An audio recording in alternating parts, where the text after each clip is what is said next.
ನೀವು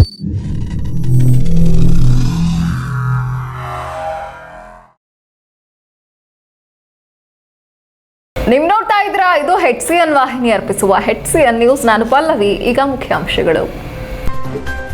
ಜಿಲ್ಲೆಯಲ್ಲಿ ವಿಧಾನ ಪರಿಷತ್ ಚುನಾವಣಾ ಪ್ರಚಾರ ಆರಂಭಿಸಿದ ಬಿಜೆಪಿ. ಮಾಜಿ ಶಾಸಕ HM ವಿಶ್ವನಾಥ್ಗೆ ಟಿಕೆಟ್. ಸ್ಥಳೀಯ ಸಂಸ್ಥೆಗಳ ಸದಸ್ಯರಿಗೆ ಬೆಂಬಲಿಸಲು ಮನವಿ ಮಾಡಿದ ಅಭ್ಯರ್ಥಿ. ಹಂಸಲೇಖ ಹೇಳಿಕೆಗೆ ದಲಿತ ಸಂಘಟನೆಗಳಿಂದ ಬೆಂಬಲ. ಕೋಮುವಾದಿಗಳ ಟ್ರೋಲ್ಗೆ ಖಂಡನೆ. ಕ್ಷಮೆ ಕೇಳಿದ್ರೂ ಗಲಭೆ ಸರಿಯಲ್ಲ ಎಂದ ಭೀಮಾರ್ಮಿ. ಕೋರ್ಟ್ ಮೆಟ್ಟಲೇರಿದ್ದ ಕಾರ್ಲೆ ಗ್ರಾಮ ಪಂಚಾಯಿತಿ ಚುನಾವಣೆ ಪ್ರಕರಣ. ಚುನಾವಣಾಧಿಕಾರಿ ತಿರಸ್ಕರಿಸಿದ್ದ ಮತಗಳನ್ನ ನ್ಯಾಯಾಲಯದಲ್ಲಿ ಪಡೆದ ಹೇಮಲತಾ. ಸೋತು ಗೆದ್ದ ಜೆಡಿಎಸ್ ಅಭ್ಯರ್ಥಿಗೆ ನ್ಯಾಯ ಸಿಕ್ಕಿದೆ ಎಂದ ವಕೀಲ ಶ್ರೀಕಾಂತ್. ಹಾಸನ ತಾಲೂಕಿನ ಕಟಾಯ ಹೋಬಳಿ ಕಾರ್ಲೆ ಗ್ರಾಮ ಪಂಚಾಯಿತಿಯ ಬನವಾಸಿ ಮತಗಟ್ಟೆಯಲ್ಲಿ ಅಭ್ಯರ್ಥಿಯಾಗಿ ಸ್ಪರ್ಧೆ ಮಾಡಿದ್ದ ಹೇಮಲತಾ ಅವರು ಚುನಾವಣಾಧಿಕಾರಿಗಳ ನಿರ್ಲಕ್ಷ್ಯದಿಂದ ಅನ್ಯಾಯವಾಗಿ ಸೋಲು ಅನುಭವಿಸಿ ನಂತರ ನ್ಯಾಯಾಲಯದ ಮೆಟ್ಟಿಲೇರಿ ಈಗ ಗೆದ್ದು ಬಂದಿರುವುದಾಗಿ ವಕೀಲ ಶ್ರೀಕಾಂತ್ ತಿಳಿಸಿದ್ದಾರೆ. ಪತ್ರಿಕಾಗೋಷ್ಠಿಯಲ್ಲಿ ಮಾತನಾಡಿದ ವಕೀಲ ಶ್ರೀಕಾಂತ್, 1ನೇ ಅಧಿಕ ಸಿವಿಲ್ ನ್ಯಾಯಾಲಯವು ಅನ್ಯಾಯವಾಗಿದ್ದ ಹೇಮಲತಾ ಪರ ತೀರ್ಪು ನೀಡಿದೆ. ಕಳೆದ ಗ್ರಾಮ ಪಂಚಾಯಿತಿ ಚುನಾವಣೆಯಲ್ಲಿ ಬನವಾಸಿ ಮತಕ್ಷೇತ್ರದಿಂದ ಪ್ರಭಾಮಣಿ ಮತ್ತು ಹೇಮಲತಾ ಇಬ್ಬರು ಸ್ಪರ್ಧೆ ಮಾಡಿದ್ರು. ಈ ವೇಳೆ ಚುನಾವಣಾಧಿಕಾರಿಗಳ ನಿರ್ಲಕ್ಷ್ಯತನದಿಂದ ಲೋಪ ಎಸಗಿದ ಪರಿಣಾಮ ಮತಪತ್ರದಲ್ಲಿ ಚುನಾವಣಾಧಿಕಾರಿಗಳ ಸಹಿಯೂ ಇರುವ ಪತ್ರದಲ್ಲಿ ಟ್ರ್ಯಾಕ್ಟರ್ ಹಾಗೂ ಆಟೋ ರಿಕ್ಷಾ ಮತ್ತು ಕುಕ್ಕರ್ ಗುರುತುಗಳಿದ್ದು ಮತದಾರರು ಮತ ಹಾಕಿದ್ರು. ಇದಾದ ನಂತರ ಮತ ಎಣಿಕೆ ವೇಳೆ ನಾಯಕನಹಳ್ಳಿ ಮತಗಟ್ಟೆಯ ಮತಪತ್ರಗಳಿಂದ 4 ಮತಗಳನ್ನು ಚುನಾವಣಾಧಿಕಾರಿಗಳು ತಿರಸ್ಕರಿಸಿದ್ರು. ಇದರ ಪರಿಣಾಮ ಹೇಮಲತಾ ಅವರು 235 ಮತಗಳನ್ನು ಪಡೆದು ಸೋಲು ಅನುಭವಿಸಿದ್ರು.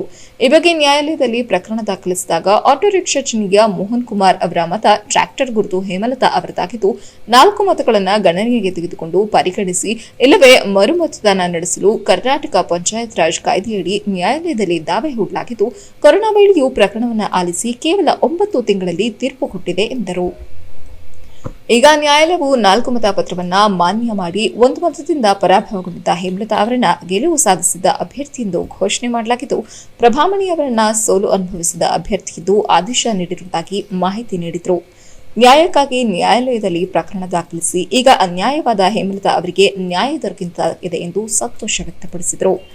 ಮತಪತ್ರಗಳು ಸಹ ನಮಗೆ ಚಲಾವಣೆ ಯಾಕೆಂದ್ರೆ ಹಳ್ಳಿಯ ಗ್ರಾಮೀಣ ಪ್ರದೇಶದಲ್ಲಿ ಹಳ್ಳಿ ಜನರು ಏನು ಮಾಡ್ತಾವ್ರು, ಗುರುತು ಒಂದೇ ಹಿಡ್ಕೊಳ್ಳೋದು. ನಮಗೆ ಗುರುತು ಮಾಡಿ ಟ್ಯಾಕ್ಟ್ರು, ಕುಕ್ಕರು ಮತ್ತು ಈ ಥರದ ಗುರುತು ಮೇಲೆ ಅವರು ಮತದಾನ ಮಾಡ್ತಾರೆ. ಮಾಡಿದಾಗ ಇವರು ಏನು ಮಾಡಿದ್ರು, ನಮಗೆ ಟ್ಯಾಕ್ಟ್ರ್ ಗುರುತಿಗೆ ಮತದಾನ ಮಾಡಿದರು. ಇವರು ಗುರುತು ಕೆಲವರು ಬಂದು ಸಂಜೆ ಹೇಳಿದ್ದಾರೆ, 2 ಗಂಟೆ 3 ಗಂಟೆಯಲ್ಲಿ ಹೆಸರೇನು ಇರಲಿಲ್ಲ, ಬರೀ ಚಿಹ್ನೆಗಳಿತ್ತು ಅಂತ ಹೇಳ್ಬಿಟ್ಟು ಮಾತಾಡಿದ್ದಾರೆ.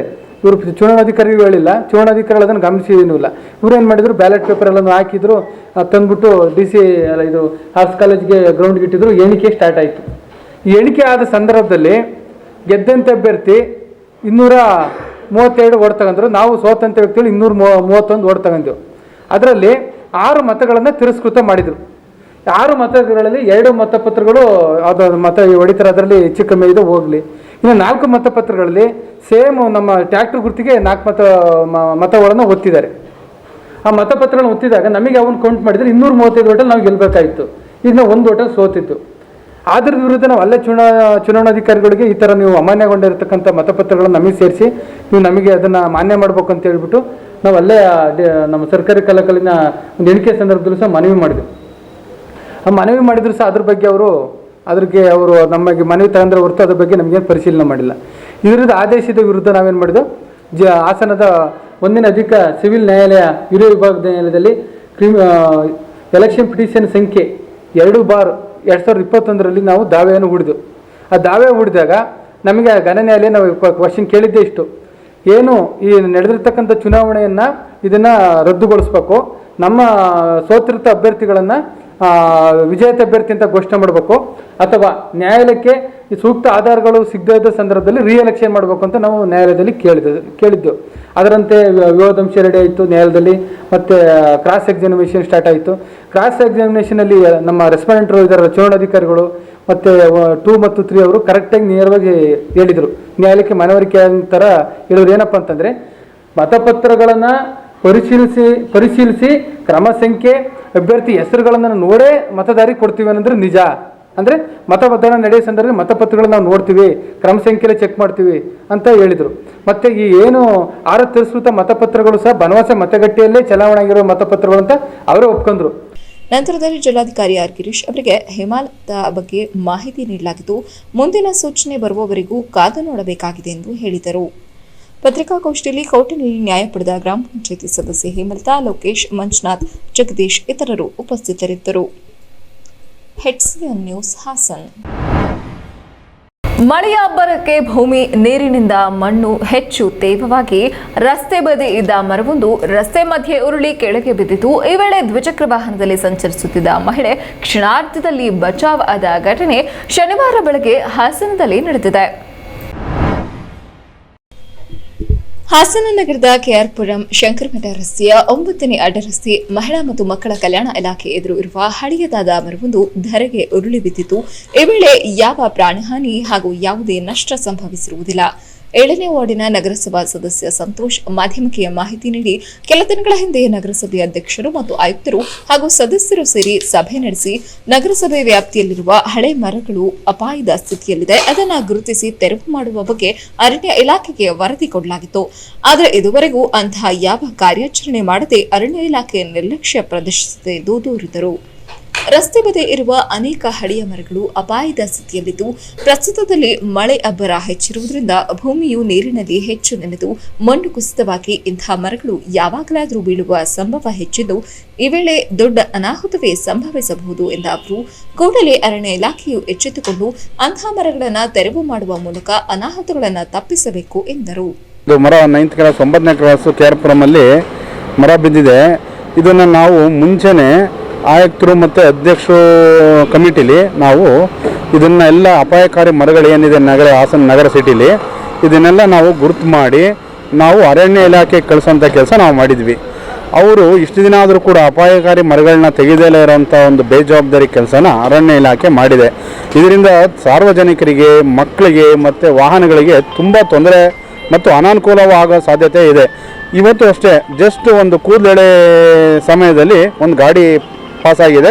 ಸಾರ್ವಜನಿಕರಿಗೆ ಯಾವುದೇ ಹಾನಿ ಆಗಿಲ್ಲ. ನೋಡಿ, ಅವ್ರ ಮನೆ ಗೇಟ್ ಮೇಲೆ ಬಿದ್ದಿರೋದ್ರಿಂದ ಪಾಪ ಅವರಿಗೆ ತೊಂದರೆ ಆಗಿದೆ. ದಯವಿಟ್ಟು ಈ ಕೂಡಲೇ ಯಾವ್ಯಾವ ನಗರಸಭೆಯಿಂದ ಯಾವ್ಯಾವ ಅಪಾಯಕಾರಿಯಾಗಿರೋ ಮರಗಳನ್ನ ಗುರುತು ಮಾಡಿಕೊಟ್ಟಿದ್ದೀವಿ ಅದನ್ನೆಲ್ಲ ತಕ್ಷಣದಿಂದ ತೆಗೆದು ಸಾರ್ವಜನಿಕರಿಗೆ ಮತ್ತು ವಾಹನಗಳಿಗೆ ಅನುವು ಮಾಡಿಕೊಡ್ಬೇಕು. ಆಗೋಂಥ ನಷ್ಟನ ತಡಿಬೇಕು ಅಂಥೇಳಿ ನಾನು ಈ ದಿನ ಹೇಳ್ತಾ ಇದ್ದೀನಿ. ನಾನು ಈ ವಾರ್ಡ್ ಸದಸ್ಯನಾಗಿ ನನ್ನ ಕೆಲಸನ ನಾನು ಅವರಿಗೆ ಗಮನಕ್ಕೆ ತರ್ತಾ ಇದ್ದೇನೆ. HCN news Haasan.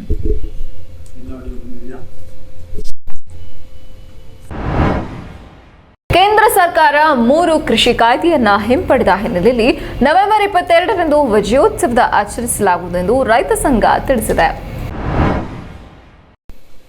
ಈ ಬಗ್ಗೆ ಮಾತನಾಡಿದ ರೈತ ಮುಖಂಡ ಸಿಜಿ ರವಿ, ಹರೀಶ್ ಕೇಂದ್ರದ ಬಿಜೆಪಿ ಸರ್ಕಾರ ಜೂನ್ 2020ರಲ್ಲಿ ಸುಗ್ರೀವಾಜ್ಞೆ ಮೂಲಕ ಜಾರಿಗೆ ತಂದಿದ್ದ ಕರಾಳ 3 ಕೃಷಿ ಕಾಯ್ದೆಗಳನ್ನು ವಾಪಸ್ ಪಡೆಯುವುದಾಗಿ ಪ್ರಧಾನಿ ಮೋದಿಯವರು ಘೋಷಣೆ ಮಾಡಿದ್ದಾರೆ. ಇದು ದೇಶದ ರೈತರ ಚಾರಿತ್ರಿಕ ಹೋರಾಟಕ್ಕೆ ಸಂದ ಭಾರಿ ದೊಡ್ಡ ಜಯವಾಗಿದೆ. ಈ ಹೋರಾಟ ಕಾರಣೀಭೂತರಾದ ಚಳಿ, ಮಳೆ, ಗಾಳಿ, ಬಿಸಿಲನ್ನು ಲೆಕ್ಕಿಸದೆ ದೆಹಲಿಯ ಗಡಿಯಲ್ಲಿ ಸತತ 1 ವರ್ಷದಿಂದ ಹೋರಾಟ ನಡೆಸಿದ ಲಕ್ಷಾಂತರ ರೈತರ ಹಾಗೂ ಇದರ ಭಾಗವಾಗಿ ದೇಶಾದ್ಯಂತ ವ್ಯಾಪಕ ಹೋರಾಟ ನಡೆಸಿದ ರೈತರ, ಕಾರ್ಮಿಕರ, ದಲಿತರ ಹಾಗೂ ಪ್ರಗತಿಪರರನ್ನ ಸಂಯುಕ್ತ ಹೋರಾಟ ಕರ್ನಾಟಕ ಅಭಿನಂದಿಸುತ್ತದೆ ಎಂದರು. ರೈತರಿಗೆ ಸಹಕರಿಸಿದಂಥ ಎಲ್ಲ ಪ್ರಗತಿಪರ ಸಂಘಟನೆಗಳಿಗೆ, ಚಳುವಳಿಗಾರರಿಗೆ ಸಿಕ್ಕಿದಂಥ ಜಯ ಇದು. ಹಾಗಾಗಿ 26ನೇ ತಾರೀಕು ಕರೆಕ್ಟಾಗಿ 1 ವರ್ಷ ಆಯ್ತಾ ಇತ್ತು. ಅವತ್ತು ಏನು ಎಲ್ಲ ಇಡೀ ರಾಜ್ಯದ ಮತ್ತು ದೇಶದ ಹೆದ್ದಾರಿಗಳನ್ನ ಬಂದ್ ಮಾಡಬೇಕು ಅಂತ ಒಂದು ಕಾರ್ಯಕ್ರಮ ನಂಬ್ಕೊಂಡಿದ್ವಿ. ಅದಕ್ಕೆ ಬೆದರಿ ಸರ್ಕಾರ ಇವತ್ತಾಗಲೇ ವಾಪಸ್ ತಗೊಂಡಿದೆ. ಆದರೂ ನಮಗಿನ್ನೂ ತೃಪ್ತಿಯಾಗಿಲ್ಲ. ಅದು ಮೇಲ್ಮನೆಯಲ್ಲಿ ಅದು ಅಮೆಂಡ್ಮೆಂಟ್ ಆಗಬೇಕು. ಅಮೆಂಡ್ಮೆಂಟ್ ಆಗೋ ತನಕ ನಮ್ಮ ಚಳುವಳಿ ಮುಂದುವರಿಯುತ್ತೆ. ಆದರೆ 26ನೇ ತಾರೀಕು ಈ ಒಂದು ಗೆಲುವಿನ ಸಂಭ್ರಮಾಚರಣೆಯನ್ನು, ಏನು ಹೆದ್ದಾರಿ ತಡೆಯೋದನ್ನು ಘೋಷಣೆ ಮಾಡಿದ್ವಿ, ಅದನ್ನು ಗೆಲುವಿನ ಸಂಭ್ರಮಾಚರಣೆಯಾಗಿ ನಾವು ಚಳುವಳಿ ನಂಬ್ಕೊಂಡಿದ್ವಿ. ಸಂಭ್ರಮಾಚರಣೆಯನ್ನು ಮಾಡ್ತೀವಿ. ಈ ಮುಖಾಂತರ ತಮಗೆ ತಿಳಿಸೋದು ಏನಂದರೆ, ನಮಗೆ ಸಹಕರಿಸಿದಂಥ ಎಲ್ಲ ದಲಿತ ಪರ ಸಂಘಟನೆ, ಕಾರ್ಮಿಕ ಪರ ಸಂಘಟನೆ ಹಾಗೂ ಮುಸ್ಲಿಂ ಲೀಗ್ ಕಮಿಟಿ, ಹಾಗೆಯೇ ಎಲ್ಲ ಕನ್ನಡ ಪರ ಸಂಘಟನೆಗಳು, ನಮಗೆ ಸಹಕರಿಸಿದ ಎಲ್ಲ ಪ್ರಗತಿಪರ ಸಂಘಟನೆಗಳ ಎಲ್ಲ ಸಂಘಟನೆಗೆ, ಚಳುವಳಿಗಾರರಿಗೆ ತಮ್ಮ ಮುಖಾಂತರ 24ನೇ ತಾರೀಕು ಕರ್ನಾಟಕ ರಾಜ್ಯ ರೈತ ಸಂಘ IB-ನಲ್ಲಿ ಚನ್ನರಾಯಪಟ್ಟಣ ತಾಲೂಕು IB ರಸ್ತೆಯಲ್ಲಿರ್ತಕ್ಕಂಥ ಕಚೇರಿಗೆ ಬೆಳಿಗ್ಗೆ 10:00ವರೆಗೆ ದಯಮಾಡಿ ಎಲ್ಲರೂ ಬರಬೇಕು. ಸಿಐಟಿಯು ಅಧ್ಯಕ್ಷ ಮಂಜುನಾಥ್ ಮಾತನಾಡಿ, ಕರಾಳ 3 ಕೃಷಿ ಕಾಯ್ದೆಗಳ ವಾಪಸಾತಿಯ ಘೋಷಣೆ ಮಾಡಿದ ಪ್ರಧಾನಿ ಮೋದಿಯವರು ಕೃಷಿ ಉತ್ಪನ್ನಗಳಿಗೆ ಕನಿಷ್ಠ ಬೆಂಬಲ ಬೆಲೆ ನೀಡುವ ಕಾನೂನು ರಚನೆ ಬಗ್ಗೆ ಹಾಗೂ ವಿದ್ಯುತ್ ಕ್ಷೇತ್ರದ ಸಂಪೂರ್ಣ ಖಾಸಗೀಕರಣಕ್ಕೆ ಅವಕಾಶ ಮಾಡುವ ವಿದ್ಯುತ್ ಮಸೂದೆ 2020ರ ವಾಪಸಾತಿಯ ಬಗ್ಗೆ ಮೌನ ವಹಿಸಿದ್ದಾರೆ. ಈ ಬೇಡಿಕೆಗಳನ್ನು ಸಹ ಈಡೇರಿಸಬೇಕೆಂದು ಸಂಯುಕ್ತ ಹೋರಾಟ ಕರ್ನಾಟಕ ಆಗ್ರಹಿಸುತ್ತದೆ ಎಂದರು. ಜಾರಿ ಮಾಡಲಿಕ್ಕೆ ಹೊರಟಿದ್ರು. ಅದಾನಿ, ಅಂಬಾನಿ ಅಂತವರಿಗೆ ಈ ಅಗತ್ಯ ಸೇವಾ ಕಾಯ್ದೆ ಅಡಿಯಲ್ಲಿ ಅವರಿಗೆ ಸಂಪೂರ್ಣವಾಗಿ ದೇಶದ ಆಹಾರ ಉತ್ಪಾದನೆಯ ಒಡೆತನವನ್ನು ವಹಿಸಲಿಕ್ಕೆ ಹೊರಟಿದ್ರು. ಇದೆಲ್ಲವನ್ನು ಮನಗಂಡು ರೈತರು ಧೀರೋದಾತ್ತವಾಗಿ ಹೋರಾಟವನ್ನು ಆರಂಭಿಸಿದರು. ಭಾಳ ಮುಖ್ಯವಾಗಿ ಪಂಜಾಬ್, ಉತ್ತರ ಪ್ರದೇಶ, ಹರಿಯಾಣ ಈ ಪ್ರದೇಶದ ರೈತರು ಧೀರೋದಾತ್ತವಾದಂಥ ಸಂಯುಕ್ತ ಮೋರ್ಚಾ ಮೂಲಕ ಸುಮಾರು 500 ಸಂಘಟನೆಗಳನ್ನು ಒಳಗೊಂಡು ಚಳುವಳಿಗಳನ್ನು ಆರಂಭಿಸಿದರು.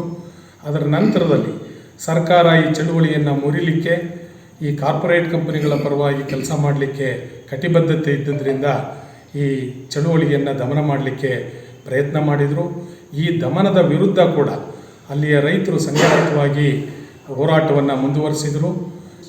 ಈ ನವೆಂಬರ್ 26ಕ್ಕೆ 1 ವರ್ಷಗಳು ಈ ಚಳುವಳಿ ಪೂರೈಸ್ತಾ ಇತ್ತು.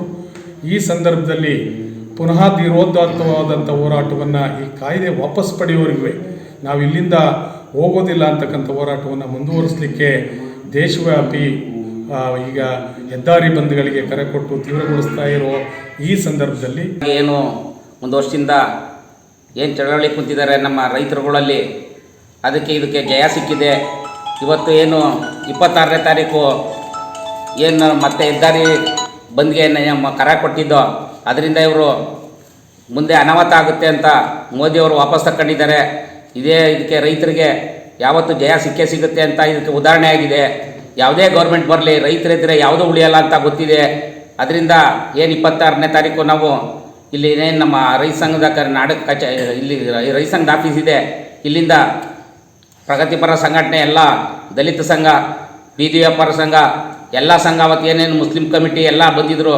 ಚನ್ನರಾಯಪಟ್ಟಣ ತಾಲೂಕಿನಲ್ಲಿ ರೈತ ಸಂಘ, KPRS ಕಾರ್ಮಿಕ ಸಂಘ, ದಲಿತ ಸಂಘ, ಕನ್ನಡ ಪರ ಸಂಘಟನೆಗಳು, ಮುಸ್ಲಿಂ ಕಮಿಟಿ, ಯುವಜನ ಸಂಘ, ಬೀದಿ ಬದಿ ವ್ಯಾಪಾರಿಗಳು ಹಾಗೂ ಇತರೆ ಪ್ರಗತಿಪರ ಸಂಘಟನೆಗಳು ಸಂಯುಕ್ತ ಹೋರಾಟ ಸಮಿತಿ ನೀಡಿದ ಹೋರಾಟದ ಎಲ್ಲ ಕರೆಗಳಲ್ಲಿಯೂ ಭಾಗವಹಿಸಿ ಹೋರಾಟಕ್ಕೆ ಬೆಂಬಲ ನೀಡಲಾಗುತ್ತದೆ. ಈ ಧೀರೋದಾತ್ತ ರೈತ ಹೋರಾಟದಲ್ಲಿ 700ಕ್ಕೂ ಹೆಚ್ಚು ರೈತರು ಪ್ರಾಣಾರ್ಪಣೆ ಮಾಡಿದ್ದಾರೆ. ಈ ಹುತಾತ್ಮರಿಗೆ ಗೌರವವನ್ನು ಸಲ್ಲಿಸಲು ಎಲ್ಲ ಸಂಘಟನೆಗಳು ಭಾಗವಹಿಸಲು ಮನವಿ ಮಾಡಿದರು. HCN news, Channarayapatna. ಊಟದ ಸಂಸ್ಕೃತಿ ಕುರಿತು ಸಾಂದರ್ಭಿಕವಾಗಿ ದಲಿತರ ಮನೆಯಲ್ಲಿ ಮಾಂಸದೂಟ ನೀಡಿದ್ರೆ ಸೇವಿಸುತ್ತಾರಾ ಎಂದು ಪ್ರಶ್ನೆ ಮಾಡಿದ್ದಕ್ಕೆ ಕೆಲ ಬ್ರಾಹ್ಮಣ ಸಂಘಟನೆಗಳು ಟ್ರೋಲ್ ಮಾಡಿದ ಕೂಡಲೇ ಕ್ಷಮೆ ಕೇಳುವ ಮೂಲಕ ದೊಡ್ಡತನ ಮೆರೆದಿದ್ದಾರೆ. ಆದರೆ ಇದನ್ನೇ ಗಲಭೆ ಎಬ್ಬಿಸುವುದು ಒಳ್ಳೆಯದಲ್ಲ. ಕೂಡಲೇ ಸರ್ಕಾರ ಮಧ್ಯಪ್ರವೇಶಿಸಿ ಶಾಂತಿ ಕಾಪಾಡಬೇಕು ಎಂದು ಬಿಮಾರ್ ಮಿಯಾಕ್ ದಕ್ಷಿಣ ಕರ್ನಾಟಕದ ಕಾರ್ಯದರ್ಶಿ ಪ್ರಸಾದ್ ಮನವಿ ಮಾಡಿದ್ದಾರೆ. ಪತ್ರಿಕಾಗೋಷ್ಠಿಯಲ್ಲಿ ಮಾತನಾಡಿ, ಇತ್ತೀಚೆಗೆ ನಡೆದ ಕಾರ್ಯಕ್ರಮವೊಂದರಲ್ಲಿ ಸಂಗೀತ ನಿರ್ದೇಶಕ ಹಂಸಲೇಖ ಅವರು ದಲಿತರ ಮನೆಗೆ ಬಲ್ಲಿತರು ಬರುವುದಿಲ್ಲ, ಬದಲಾಗಿ ಬಲ್ಲಿತರ ಮನೆಗೆ ಕರೆದುಕೊಂಡು ಹೋಗಿ ಊಟ ಹಾಕಬೇಕು ಎಂಬ ಮಾತಿನಲ್ಲಿ ಸತ್ಯಾಂಶವಿದೆ ಎಂದರು. ಸಂಗೀತ ನಿರ್ದೇಶಕ ಹಂಸಲೇಖ ಅವರು ನೀಡಿರುವ ಹೇಳಿಕೆಗೆ ಧರ್ಮದ ಬಣ್ಣ ಹಚ್ಚುವ ಮೂಲಕ ಕುತಂತ್ರ ನಡೆಸುತ್ತಿದ್ದಾರೆ. ಈ ಹಿಂದಿನಿಂದಲೂ ಮನುವಾದಿಗಳು ದಲಿತರ ಮೇಲೆ ಹಿಡಿತ ಸಾಧಿಸುತ್ತಾ ಬಂದಿದ್ದಾರೆ ಎಂದರು. ಆದರೆ ದಲಿತರ ಒಗ್ಗೂಡುವಿಕೆ ಸಹಿಸಲಾಗದೆ ಮನುವಾದಿಗಳು ನಡೆದುಕೊಳ್ಳುತ್ತಿರುವ ರೀತಿ ಖಂಡನೀಯವಾಗಿದೆ ಎಂದರು. ಹಾಳಾಗಬಾರ್ದು ಅನ್ನೋ ಒಂದು ಕಾರಣಕ್ಕೆ ಹಂಸಲೇಖ ಅವರು ಕ್ಷಮೆ ಕೇಳಿದ್ರು ಬಿಡದಲ್ಲೇ ಹಂಸಲೇಖ ಅವ್ರನ್ನ ಏನು ಒಂದು ಪದೇ ಟ್ರೋಲ್ ಮಾಡ್ತಿದ್ದಾರೆ. ಮಹಾಸಭಾದಿಂದ ಅವರಿಗೆ ಕಂಪ್ಲೇಂಟ್ ಮಾಡಿ ಅವರಿಗೆ ಮಾನಸಿಕವಾಗಿ ತೊಂದರೆ ಕೊಡ್ತಿದ್ದಾರೆ. ಇದನ್ನೆಲ್ಲ ಕುರಿತಂತೆ ಹಂಸಲೇಖ ಅವ್ರ ಪರವಾಗಿ ಭೀಮಾರ್ಮಿ ಇರಲಿ, ಹಲವಾರು ದಲಿತ ಸಂಘಟನೆಗಳು ಎಲ್ಲ ಅವ್ರ ಪರವಾಗಿದ್ದೀವಿ. ಆಮೇಲೆ ಯಾವುದೇ ತಪ್ಪಿಲ್ಲದ ಹೋದ್ರೂ ಅವ್ರ ಹೇಳಿಕೆಯಲ್ಲಿ ಯಾವುದೇ ತಪ್ಪಿಲ್ಲ, ಆದರೂ ಕ್ಷಮೆ ಕೇಳಿದ್ದಾರೆ. ಬ್ರಾಹ್ಮಣರು ಅಂತ ಏನು ಹೇಳ್ಕೊಂಡಿದ್ದಾರೆ, ಅವರು ದಲಿತರ ಮೇಲೆ ಸಾವಿರಾರು ವರ್ಷಗಳಿಂದ ಏನೇನು ಏರಿದ್ದಾರೆ, ಏನೇನು ಹಿಂಸೆಗಳು ಕೊಟ್ಟಿದ್ದಾರೆ ಅಂತ ಇಡೀ ಸಮಾಜಕ್ಕೆ ಗೊತ್ತು. ಅದ್ಯಾವುದೂ ಕಾರಣ ಅಲ್ಲ, ಯಾವುದೋ ಒಂದು ಹೇಳಿಕೆನ ಸಹಿಸ್ಕೊಳ್ಳೋಕ್ಕಾಗಲ್ಲ ಅಂತ ಅಂದರೆ, ಸಾವಿರಾರು ವರ್ಷಗಳಿಂದ ದಲಿತರನ್ನ ಈ ಮಟ್ಟಿಗೆ ನಮ್ಮನ್ನು ಹೀನವಾಗಿ ಕಂಡು ದಲಿತರ ಮೇಲೆ ದೌರ್ಜನ್ಯ ಎಸಗ್ತಾರೆ. ಅದನ್ನ ನಾವು ಯಾವ ಮಟ್ಟಿಗೆ ಸಹಿಸ್ಕೋಬೇಕು? ಇದು ಮುಂದಿನ ದಿನಗಳಲ್ಲಿ ಯಾವುದೇ ರೀತಿ ನಡೆಯಲ್ಲ, ದಲಿತರೆಲ್ಲ ಒಗ್ಗೂಡ್ತಿದ್ದಾರೆ, ಇಂಥದ್ದನ್ನ ಮುಂದಿನ ದಿನಗಳಲ್ಲಿ ನಡೆಯಕ್ಕೆ ಬಿಡಲ್ಲ ಅಂತ ಹೇಳಕ್ಕೆ ಬಯಸ್ತೀನಿ. ಚಿಕನ್ ಕೊಟ್ಟರೆ ತಿಂತಾರ, ಲಿವರ್ ಕೊಟ್ಟರೆ ತಿಂತಾರ ಅಂತ ಹೇಳ್ಬಿಟ್ಟು ಜಸ್ಟ್ ಪ್ರಶ್ನೆ ಮಾಡಿದ್ದು ಅಷ್ಟೇ. ಪ್ರಶ್ನೆ ಮಾಡಿದ್ದಕ್ಕೆ ಅವರು ಬ್ರಾಹ್ಮಣ ಮಹಾಸಭಾದವರು ಪ್ರಜಾವೃಷ್ಟಿ ಬೃಂದಾವನಕ್ಕೆ ಬಂದ್ಬಿಟ್ಟು ಕ್ಷಮೆ ಕೇಳಬೇಕು ಅಂತ ಹೇಳ್ತಾರೆ. ಇದೇ ಅವರ ಉಡುಪಿ ಕೃಷ್ಣ ಮಠದಲ್ಲಿ ಒಬ್ಬ ಅಸ್ಪೃಶ್ಯ ಮಹಿಳೆಯಳು ಪೊಲೀಸವಳು ಕಾರ್ಯನಿರ್ವಹಿಸ್ತಾ ಇರ್ತಾರೆ. ಅಲ್ಲಿ ಕಾರ್ಯನಿರ್ವಹಿಸ್ತಾ ಇರ್ಬೇಕಾದ್ರೆ ಇವಳು ಅಸ್ಪೃಶ್ಯಳು ಅಂತ ಗೊತ್ತಾದ ತಕ್ಷಣ ಅವಳನ್ನ ದೇವಸ್ಥಾನದಿಂದನೇ ಹೊರಗಡೆ ಹಾಕ್ತಾರೆ. ಇದು ಇವ್ರಿಗೆ ನಾಚಿಕೆ ತರಲ್ವಾ? ಇದು ಇವ್ರ ಸ್ವಾಭಿಮಾನಕ್ಕೆ ಧಕ್ಕೆ ಆಗಲ್ವಾ? ಅದಕ್ಕೆ ಅವ್ರು ಉತ್ತರ ಕೊಡಬೇಕು. ಈ ರೀತಿ ವಿನಾಕಾರಣ ಹಂಸಲೇಖ ಅವ್ರ ಮೇಲೆ ಮಾನಸಿಕ ಕಿರುಕುಳ ಕೊಡ್ತಾ ಇದ್ದಾರೆ ಏನು ಬ್ರಾಹ್ಮಣ ಮಹಾಸಭೆ ಇದ್ದಾರೆ.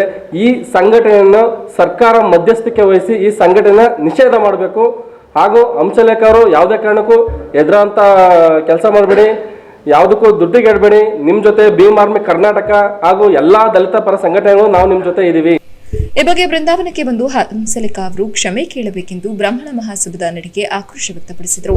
ಹಂಸಲೇಖ ಅವರು ಕ್ಷಮೆ ಕೇಳುವ ಅಗತ್ಯವಿಲ್ಲ, ಅವರ ಹೇಳಿಕೆಯಲ್ಲಿ ಯಾವುದೇ ಲೋಪವಿಲ್ಲ. ಈ ಬಗ್ಗೆ ಹಂಸಲೇಖ ಅವರು ಭಯಪಡುವ ಅಗತ್ಯವಿಲ್ಲ ಎಂದು ಹೇಳಿದರು. ಪತ್ರಿಕಾಗೋಷ್ಠಿಯಲ್ಲಿ ಭೀಮಾರ್ಮಿ ಜಿಲ್ಲಾಧ್ಯಕ್ಷ ಎಚ್.ಎಸ್. ಪ್ರದೀಪ್, ಸದಸ್ಯರಾದ ಪ್ರೀತಂ ಸುರೇಶ್ ಸೇರಿದಂತೆ ಹಲವರು ಉಪಸ್ಥಿತರಿದ್ದರು. HCN news Haasan.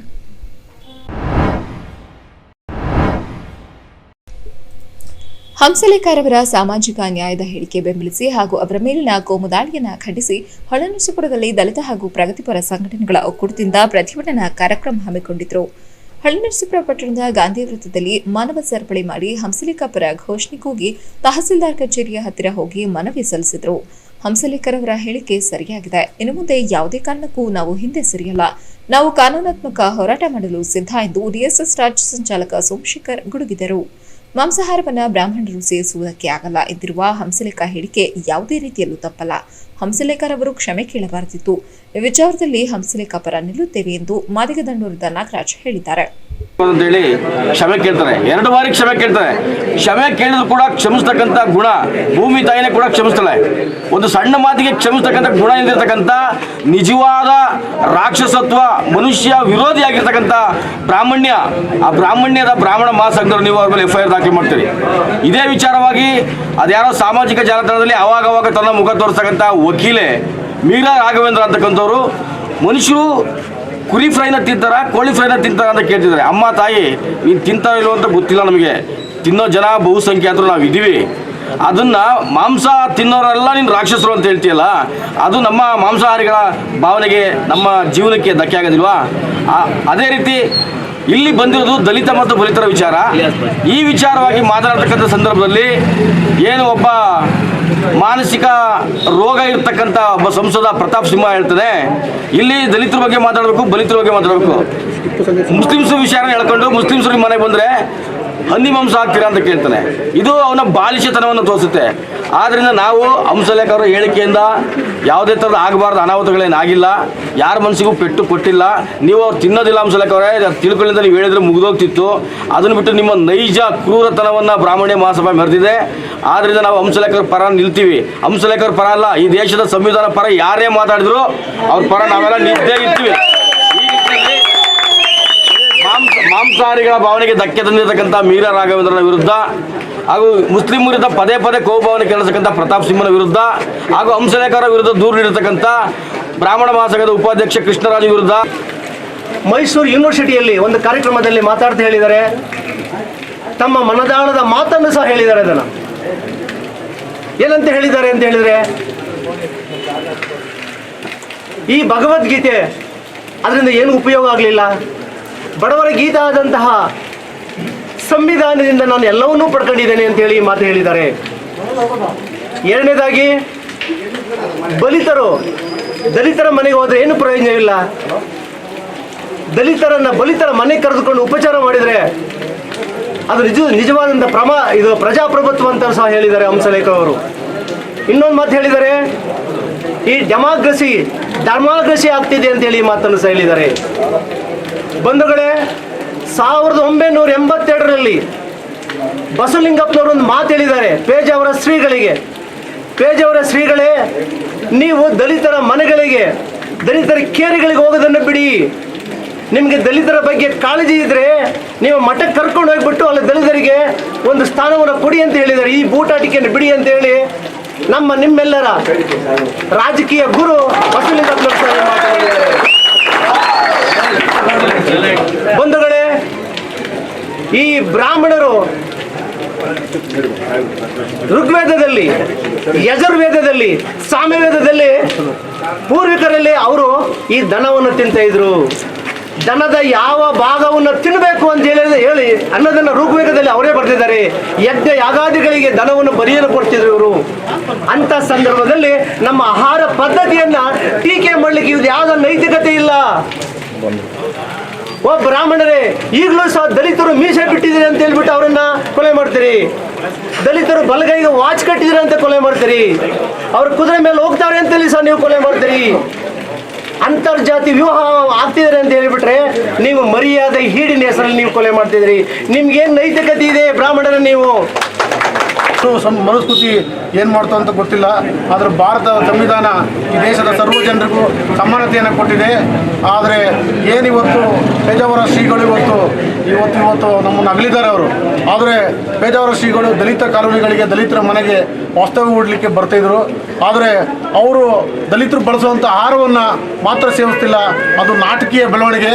ಇದನ್ನು ತಪ್ಪು, ಇದನ್ನು ಮಾಡಬಾರ್ದು. ನೀವು ದಲಿತರ ಮನೆಗೆ ಬರೋದಕ್ಕಿಂತ ದಲಿತರ ಮನೆಗೆ ಕರ್ಕೊಂಡೋಗಿ ಅವ್ರಿಗೆ ಊಟ ಉಪಚಾರನ ಮಾಡ್ತಕ್ಕಂಥದ್ದು, ಸೇವೆ ಮಾಡಕ್ಕಂಥದ್ದು ಭಾಳ ಒಳ್ಳೆಯದು ಅಂತೇಳಿ ಹಂಸಲೇಖರವರು ಮಾತಾಡಿದರು. ಅದು ಸತ್ಯವಾದಂಥ ವಿಚಾರ. ಆ ಸತ್ಯವನ್ನು ಹೇಳಿದ್ಕೆ ಈ ದೇಶದಲ್ಲಿರ್ತಕ್ಕಂಥ 3% ಇರ್ತಕ್ಕಂಥ ಬ್ರಾಹ್ಮಣರಿಗೆ ಇವತ್ತು ಬ್ರಾಹ್ಮಣ ಮಹಾಸಭಾ, ಇವತ್ತು RSS ಬಜರಂಗ ದಳದ ವಿಶ್ವ ಹಿಂದೂ ಪರಿಷತ್ನವರಿಗೆ ಅವರಿಗೆ ಕಟ್ಕೊಂಡು ಇವತ್ತು ಹಂಸಲೇಖರ ವಿರುದ್ಧ ಕೇಸ್ಗಳನ್ನ ಕೊಡೋದು, ಅವಹೇಳನಕಾರಿ ಮಾತುಗಳನ್ನ ಆಡೋದು, ಪ್ರತಿಭಟನೆಗಳು ಮಾಡ್ತಾರಲ್ಲ, ಇದು ನಾಚಿಕೇಡು. ಇದನ್ನು ನಾವು ಸಹಿಸೋದಿಲ್ಲ. ಈ ದೇಶದಲ್ಲಿ ದಲಿತರು, ಹಿಂದುಳಿದ ಅಲ್ಪಸಂಖ್ಯಾತರು 85% ಇದ್ದೀವಿ. ನಾವು ಯಾವುದೇ ಕಾರಣಕ್ಕೂ ಹಂಸಲೇಖರ ಪರವಾಗಿ ನಿಂತ್ಕೊತೀವಿ. ಹಂಸಲೇಖರ್ ಅವರೇ, ಯಾವತ್ತು ನೀವು ನಿಮ್ಮ ಪರವಾಗಿ ನಾವು ಇರ್ತೀವಿ. ಈ ದೇಶದಲ್ಲಿರ್ತಕ್ಕಂಥ ಸತ್ಯತೆಯನ್ನು ಮಾತಾಡಿದ್ರಿ, ಯಾವುದೋ ಸುಳ್ಳು ಮಾತಾಡಿಲ್ಲ. ಈ ಆಹಾರ ಪದ್ಧತಿ ಅವ್ರ ಅಪ್ಪನ ಮನೆ ಆಗ್ತಿಲ್ಲ. ಇವತ್ತು ಸಸ್ಯಾಹಾರದಲ್ಲೂ ಜೀವರಾಶಿಗಳಿದ್ದಾವೆ. ಆದ್ರೂ ನೀವು ತಿಂತೀರಿ. ಆದ್ರೆ ನಾವು ಮಾಂಸ ತಿನ್ನೋ ಜನ. ನಾವು ಮಾಂಸ ತಿನ್ನೋಕ್ಕೆ ನಮಗೆ ನೈತಿಕ ಹಕ್ಕಿದೆ, ಸಂವಿಧಾನಬದ್ಧ ಹಕ್ಕಿದೆ. ಹಂಗಾಗಿ ನಾವು ಮಾಂಸ ನಮ್ಮದು ಆಹಾರ ಪದ್ಧತಿ. ನಮ್ಮ ಮಾಂಸನೇ ಈ ದೇಶದಲ್ಲಿರ್ತಕ್ಕಂಥ ಪ್ರಪಂಚದಲ್ಲಿ 85% ಮಾಂಸಾಹಾರಗಳೇ ಇದ್ದಾರೆ ಹೊರತು ಸಸ್ಯಾಹಾರಿಗಳಿಲ್ಲ ಅಂತೇಳಿ ನಾವು ಸಸ್ಯಾಹಾರಿಗಳನ್ನ ವಿರೋಧ ಮಾಡಲ್ಲ. ಆದರೆ ಸಸ್ಯಾಹಾರನೂ ಭಾಳ ಮುಖ್ಯ, ಮಾಂಸಾಹಾರನೂ ಮುಖ್ಯ. ಬಿಜೆಪಿ ಪಕ್ಷದ ಕೇಂದ್ರ ಹಾಗೂ ರಾಜ್ಯದ ನಾಯಕರು ಜಿಲ್ಲಾ ನಾಯಕರ ಅಭಿಪ್ರಾಯದಂತೆ ನನಗೆ ವಿಧಾನ ಪರಿಷತ್ ಚುನಾವಣೆಯಲ್ಲಿ ಸ್ಪರ್ಧೆಗೆ ಅವಕಾಶ ನೀಡಿದ್ದಾರೆ. ಆದ್ದರಿಂದ ಸ್ಥಳೀಯ ಸಂಸ್ಥೆಗಳ ಮತದಾರರು ನನ್ನ ಗೆಲುವಿಗೆ ಸಹಕಾರ ನೀಡಬೇಕು ಎಂದು ವಿಧಾನ ಪರಿಷತ್ ಅಭ್ಯರ್ಥಿ HM ವಿಶ್ವನಾಥ್ ಮನವಿ ಮಾಡಿದ್ದಾರೆ. ಆಲೂರು ಪಟ್ಟಣದಲ್ಲಿ ಬಿಜೆಪಿ ಕಾರ್ಯಕರ್ತರು ಹಾಗೂ ಹಿತೈಷಿಗಳನ್ನ ಭೇಟಿ ಮಾಡಿ ಮಾತನಾಡಿದರು. ನಂತರ ಮಾಧ್ಯಮ ಪ್ರತಿನಿಧಿಗಳೊಂದಿಗೆ ಮಾತನಾಡಿ, ಕೇಂದ್ರ ಸರ್ಕಾರ ರೈತರ 3 ಕೃಷಿ ಕಾಯ್ದೆ ವಾಪಸ್ ಹಾಗೂ ಪೆಟ್ರೋಲ್ ಡೀಸೆಲ್ ಬೆಲೆ ಕಡಿಮೆ ಮಾಡುವ ಮೂಲಕ ಜನಪರ ಆಡಳಿತ ನೀಡಿದೆ. ಶಾಸಕನಾಗಿ ನಾನು ಕ್ಷೇತ್ರದ ಅಭಿವೃದ್ಧಿಗೆ ಶ್ರಮಿಸಿದ್ದೇನೆ. ಆಲೂರು, ಸಕಲೇಶಪುರ ಸೇರಿದಂತೆ ಇತರೆ ತಾಲೂಕುಗಳಲ್ಲಿ ಕಾಡಾನೆ ಉಪಟಳ ದಿನದಿಂದ ದಿನಕ್ಕೆ ಮಿತಿ ಮೀರಿದೆ. ಇದರಿಂದ ಜನಸಾಮಾನ್ಯರು ಸಾಕಷ್ಟು ಸಾವು ನೋವು ಅನುಭವಿಸಿದ್ದಾರೆ. ಇದರ ಅರಿವು ನನಗಿದ್ದು ಸಮಸ್ಯೆ ಬಗೆಹರಿಸಲು ಪ್ರಾಮಾಣಿಕ ಪ್ರಯತ್ನ ಮಾಡಲಾಗುವುದು ಎಂದರು. ಜಿಲ್ಲೆಯಲ್ಲಿ ಒಂದು ಕಡೆ ಅತಿವೃಷ್ಟಿ, ಮತ್ತೊಂದು ಕಡೆ ಅನಾವೃಷ್ಟಿಯಿಂದ ರೈತರು ಸಂಕಷ್ಟದಲ್ಲಿದ್ದಾರೆ. ಹಾಗಾಗಿ ಡಿಸೆಂಬರ್ 10ರಂದು ನಡೆಯುವ ವಿಧಾನ ಪರಿಷತ್ ಚುನಾವಣೆಯಲ್ಲಿ ಸ್ಥಳೀಯ ಸಂಸ್ಥೆ ಚುನಾಯಿತ ಪ್ರತಿನಿಧಿಗಳು, ಪಕ್ಷದ ಮುಖಂಡರು ಹಾಗೂ ಕಾರ್ಯಕರ್ತರು ನನ್ನ ಗೆಲುವಿಗೆ ಟೊಂಕ ಕಟ್ಟಿ ನಿಲ್ಲಬೇಕಾಗಿದೆ. ನನ್ನನ್ನು ಅಭ್ಯರ್ಥಿಯನ್ನಾಗಿ ಮಾಡಿದ ಪಕ್ಷದ ಮುಖಂಡರು ಹಾಗೂ ಕಾರ್ಯಕರ್ತರಿಗೆ ಧನ್ಯವಾದ ಎಂದರು.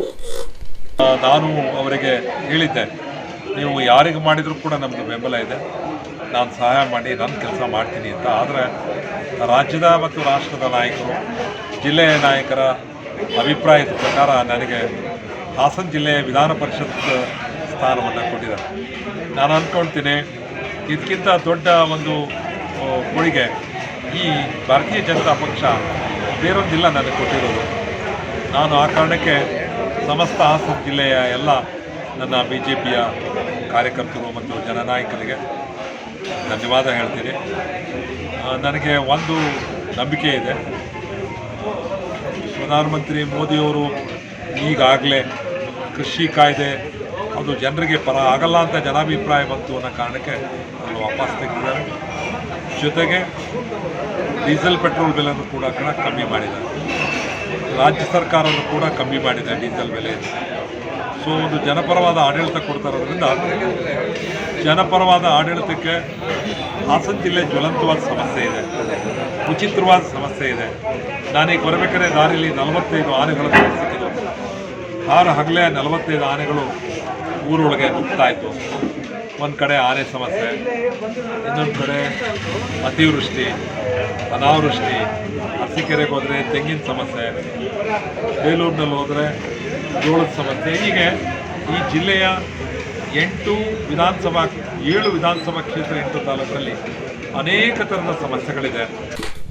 ಈ ಸಂದರ್ಭದಲ್ಲಿ ಪಟ್ಟಣ ಪಂಚಾಯಿತಿ ಸದಸ್ಯರಾದ ಹರೀಶ್ ಧರ್ಮಪ್ಪ, ಅಬ್ದುಲ್ ಖುದ್ದೂಸ್, ಎಚ್ ರಮೇಶ್, ಕದಾಳ ಲೋಕೇಶ್ ಸೇರಿದಂತೆ ಹಲವರು ಉಪಸ್ಥಿತರಿದ್ದರು. HCN news Aluru. ನವರಾತ್ರಿ ಹಾಗೂ ದೀಪಾವಳಿ ಹಬ್ಬ ಮುಗಿದ ನಂತರ ಕಾರ್ತಿಕ ಮಾಸ ಶುರುವಾಗಿದ್ದು ಬೇಲೂರು ಪಟ್ಟಣದ ನಂಜುಂಡೇಶ್ವರ ದೇವಾಲಯದಲ್ಲಿ ವಿಶೇಷ ಪೂಜೆ ನೆರವೇರಿಸಲಾಯಿತು. ನೂರಾರು ಭಕ್ತರ ಸಮ್ಮುಖದಲ್ಲಿ ರುದ್ರಹೋಮ ಪೂರ್ಣಾವತಿಯೊಂದಿಗೆ ನಂಜುಂಡೇಶ್ವರ ಸ್ವಾಮಿಗೆ ನಮನ ಸಲ್ಲಿಸಿದರು. ಈ ಸಂದರ್ಭದಲ್ಲಿ ಮಾತನಾಡಿದ ವೇದ ಬ್ರಹ್ಮ ಕೆಆರ್ ಮಂಜುನಾಥ್, ಕಾರ್ತಿಕ ಮಾಸ ವೃಶ್ಚಿಕ ನಕ್ಷತ್ರ ಪುಣ್ಯದ ಈ ಪವಿತ್ರ ಸನ್ನಿಧಿಯಲ್ಲಿ ಪ್ರತಿ ವರ್ಷದಂತೆ ರುದ್ರಹೋಮ ಮಾಡುತ್ತಿದ್ದು, ಹಾಗೆಯೇ ಶತರುದ್ರಾಭಿಷೇಕವನ್ನು ನಿರಂತರವಾಗಿ ಪೂಜೆ ಮಾಡಲಾಗುತ್ತಿದೆ. ಅದರಲ್ಲಿ ಶತರುದ್ರಾಭಿಷೇಕ, ರುದ್ರಹೋಮ, ಪೂರ್ಣಾವತಿ ನೆರವೇರಿಸಿದ್ದೇವೆ. ಪಟ್ಟಣದ ಜನತೆ ಎಲ್ಲ ಸೇರಿ ಬ್ರಾಹ್ಮಣ ಮಹಾಸಭಾದ ಅಧ್ಯಕ್ಷ ವಿಜಯಕೇಶವ ಹಾಗೂ ಅವರ ಕುಟುಂಬ ವರ್ಗದವರು ವಿಶೇಷ ಪೂಜೆಗೆ ಸಹಕಾರ ನೀಡಿದ್ದಾರೆ. ಸುಮಾರು 15 ವರ್ಷದಿಂದ ಕಾರ್ತಿಕ ಮಾಸ ಪೂಜೆ ಮಾಡಲಾಗುತ್ತಿದ್ದು, ಸಂಜೆ ದೇವಸ್ಥಾನವನ್ನ ಇಡೀ ದೀಪದಿಂದ ಅಲಂಕಾರ ಮಾಡಿ ದೀಪೋತ್ಸವ ಆಚರಣೆ ಮಾಡಲಾಗುತ್ತದೆ. ಪೂಜೆಯ ವಿಶೇಷ ಎಲ್ಲ ಶಾಂತಿ ಸುಖದಿಂದ ಬಾಳಲಿ, ಅಕಾಲಿಕ ಮಳೆ ಆದಷ್ಟು ಬೇಗ ನಿಲ್ಲಲಿ, ಕಾಲಕ್ಕೆ ತಕ್ಕಂತೆ ಪ್ರಕೃತಿ ನಿಯಮ ಬರಲಿ ಎಂಬುದು ನಾವು ಹೋಮ ಹವನ ಪೂಜೆಯನ್ನ ಮಾಡಲಾಗುತ್ತಿದೆ ಎಂದು ತಿಳಿಸಿದರು. ಹುಣ್ಣಿಮೆ, ಕೃತ್ತಿಕಾ ನಕ್ಷತ್ರ ಎಷ್ಟು ಸಮ್ಮಿಲನವಾಗಿದೆ. ಈ ಪವಿತ್ರ ದಿವಸದಲ್ಲಿ ಮಾಮೂಲಿನಂತೆ ನಾವು ಪ್ರತಿ ವರ್ಷ ಮಾಡುವಂತೆ ಇಲ್ಲಿ ರುದ್ರಹೋಮವನ್ನು ಮಾಡ್ತಾ ಇದ್ದೀವಿ. ಹಾಗೆಯೇ ಶತರುದ್ರಾಭಿಷೇಕವನ್ನು ಬೆಳಗ್ಗೆ 5:30 ಸರಿಯಾಗಿ ಶುರುವಾಗಿದೆ. 5:30 ಇದುವರೆಗೂ ಸತತವಾದ ಕಾರ್ಯಕ್ರಮ ಆಗಿದೆ. ಶತರುದ್ರಾಭಿಷೇಕ, ಆಮೇಲೆ ರುದ್ರಹೋಮ, ಪೂರ್ಣಾಹುತಿ ಎಲ್ಲವನ್ನು ನೆರವೇರಿಸಿದ್ವಿ. ಇದಕ್ಕೆಲ್ಲ ಊರಿನ ಜನಗಳ ಸಹಕಾರ ಎಲ್ಲ ಇದೆ. ಜೊತೆಗೆ ನಮ್ಮ ಮಿತ್ರ ವಿಜಯಕೇಶವರು ಅವ್ರ ಕುಟುಂಬದವರು ಬಹಳ ಶ್ರದ್ಧೆಯಿಂದ, ಭಕ್ತಿಯಿಂದ, ತುಂಬ ಶಕ್ತಿಯನ್ನು ಉಪಯೋಗಿಸಿ ಈ ಪೂಜೆಯನ್ನೆಲ್ಲ ಮಾಡಿದ್ದಾರೆ. ಈ ಪೂಜೆಯನ್ನು ಪ್ರತಿ ವರ್ಷ ಇಲ್ಲಿ ಮಾಡ್ಕೊಂಡು ಬರ್ತಾ ಇದ್ದೀವಿ. ಸುಮಾರು 15 ವರ್ಷದಿಂದ ಈ ಪೂಜೆಯನ್ನು ಮಾಡ್ಕೊಂಡು ಬರ್ತಾ ಇದ್ವಿ. ನಂಜುಂಡೇಶ್ವರದಲ್ಲಿ ಬೆಳಗ್ಗೆ ಹೋಮ ಆಗುತ್ತೆ, ಅಭಿಷೇಕ ಆಗುತ್ತೆ. ಎಲ್ಲ ಆದ ನಂತರ ಸಾಯಂಕಾಲಕ್ಕೆ ದೀಪೋತ್ಸವ ಕಾರ್ಯಕ್ರಮ ಇರುತ್ತೆ. ಅಂದರೆ ಇಡೀ ದೇವಸ್ಥಾನ ದೀಪದಿಂದ ಹಚ್ಚಿ ಅಲಂಕಾರವನ್ನು ಮಾಡಿ ತನ್ಮೂಲಕ ದೇವರಿಗೆ ನಮ್ಮ ಕೃತಜ್ಞತೆಯನ್ನು, ನಮ್ಮ ಭಕ್ತಿಯನ್ನು ತೋರಿಸ್ತೀವಿ. ಆಮೇಲೆ ಇವತ್ತು ಸಾಯಂಕಾಲ ವಿಶೇಷವಾಗಿ ಭರತನಾಟ್ಯ ಇದೆ. ಕುಮಾರಿ ಶಿಲ್ಪ ಇವರಿಂದ ಅದ್ಭುತವಾದ ಭರತನಾಟ್ಯ ಇದೆ. ಆ ಭರತನಾಟ್ಯ ಸಾಯಂಕಾಲ 6 ಗಂಟೆಗೆ ಶುರುವಾಗುತ್ತೆ. ಪ್ರಕೃತ ಇವತ್ತು ವಿಶೇಷವಾಗಿ ಮಳೆ ಬರ್ತಾ ಇದೆ ದೇವಸ್ಥಾನದಲ್ಲಿ, ಹಾಗೂ ಊರಿನೆಲ್ಲ ಮಳೆ ಬರ್ತಾ ಇದೆ. ಆ ಕಾರಣಕ್ಕೆ ಇಲ್ಲಿ ಮಾಡಬೇಕಾದಂಥ ಭರತನಾಟ್ಯವನ್ನು ನಾವು ರಾಘವೇಂದ್ರ ಮಠದಲ್ಲಿ ಮಾಡ್ತಾ ಇದ್ದೀವಿ. ಈ ಎಲ್ಲ ಕಾರ್ಯಕ್ರಮಕ್ಕೆ ಊರಿನವರೆಲ್ಲ ಸಹಕಾರ ಕೊಟ್ಟಿದ್ದಾರೆ, ಎಲ್ಲರೂ ಬಂದಿದ್ದಾರೆ. ಈಗ ದೇವರಿಗೆ ಮಹಾಮಂಗಳಾರತಿ ಆಗುತ್ತೆ. ಈ ಕಾರ್ಯಕ್ರಮ ಮಾಡ್ತಿರುವಂಥ ಮುಖ್ಯ ಉದ್ದೇಶ ಅಂದರೆ ಭೂಮಿಯಲ್ಲಿ ಎಲ್ಲ ಸುಖವಾಗಿರಬೇಕು. ಕೇವಲ ನಮ್ಮೂರಿನವರು, ನಮ್ಮ ಮನೆಯವರು, ನಮ್ಮ ದೇಶವರು ಮಾತ್ರ ಅಲ್ಲ, ಇಡೀ ಭೂಖಂಡದಲ್ಲಿ ಯಾರ್ಯಾರಿದ್ದಾರೋ ಎಲ್ಲ ಸುಖವಾಗಿರಲಿ ಅನ್ನುವಂಥ ದೃಷ್ಟಿಯಿಂದ ಈ ಪೂಜೆಯನ್ನು ನಾವು ಮಾಡ್ತಾ ಇದ್ವಿ. ಕಾರ್ತಿಕ ಮಾಸದಲ್ಲಿ ಕೃತ್ತಿಕಾ ನಕ್ಷತ್ರ ಬಂದ ದಿವಸ ಈ ಪೂಜೆಯನ್ನು ಮಾಡುವಂಥದ್ದು ವಾಡಿಕೆ. ಇದನ್ನು ಬರೀ ನಮ್ಮೂರಿನಲ್ಲ, ಎಲ್ಲ ಊರಲ್ಲೂ ಮಾಡ್ತಾರೆ. ಪೂಜೆಯನ್ನು ಮಾಡಿ ಆ ಭಗವಂತ, ನಮ್ಮೂರಿನ ನಂಜುಂಡೇಶ್ವರ, ಹಾಗೆ ಬೇರೆ ಬೇರೆ ಹೆಸರಲ್ಲಿ ಭಗವಂತ ಬಂದಿರ್ತಾನೆ. ಆ ಹೆಸರಲ್ಲೆಲ್ಲ ಪೂಜೆಯನ್ನು ಮಾಡಿ, ಅರ್ಚನೆಯನ್ನು ಮಾಡಿ ಆ ದೇವರು ತೃಪ್ತಿಗೊಳಿಸಿ ನಾವು ಆ ದೇವರ ಆಶೀರ್ವಾದ ತಗೊಂಡು ಪುಣ್ಯಭಾಗ್ಯವಾಗ್ತೀವಿ. ಕಾರಣ ಇಷ್ಟೇ, ಪ್ರಪಂಚ ಸುಖವಾಗಿರಬೇಕು. ಸರ್ವೇಶಾಂ ಮಹಾಜನಾನಾಂ ಸುಖಿನೋ ಭವಂತು, ಸಮಸ್ತ ಸನ್ಮಂಗಳಾಗಿ ಬಂತು, ಎಲ್ಲರೂ ಸುಖವಾಗಿರಬೇಕು. ಈ ಸಂದರ್ಭದಲ್ಲಿ ಬ್ರಾಹ್ಮಣ ಮಹಾಸಭಾದ ಅಧ್ಯಕ್ಷ ವಿಜಯಕೇಶವ, ಅರ್ಚಕರು ಹಾಗೂ ಭಕ್ತಾದಿಗಳು ಹಾಜರಿದ್ದರು. HCN news Belur. ಬೇಲೂರು ತಾಲೂಕಿನ ಬಂಟೇನಹಳ್ಳಿ ಗ್ರಾಮದ ದೇವರಾಜಪುರ ಬಡಾವಣೆಯಲ್ಲಿ ರಸ್ತೆಗೆ ಅಕ್ರಮವಾಗಿ ತಂತಿ ಬೇಲಿ ಹಾಕಿದ ಬಗ್ಗೆ ಗ್ರಾಮಸ್ಥರು ಆಕ್ರೋಶ ವ್ಯಕ್ತಪಡಿಸಿ ತಂತಿ ಬೇಲಿಯನ್ನು ಕಿತ್ತು ಹಾಕಿದ್ದಾರೆ.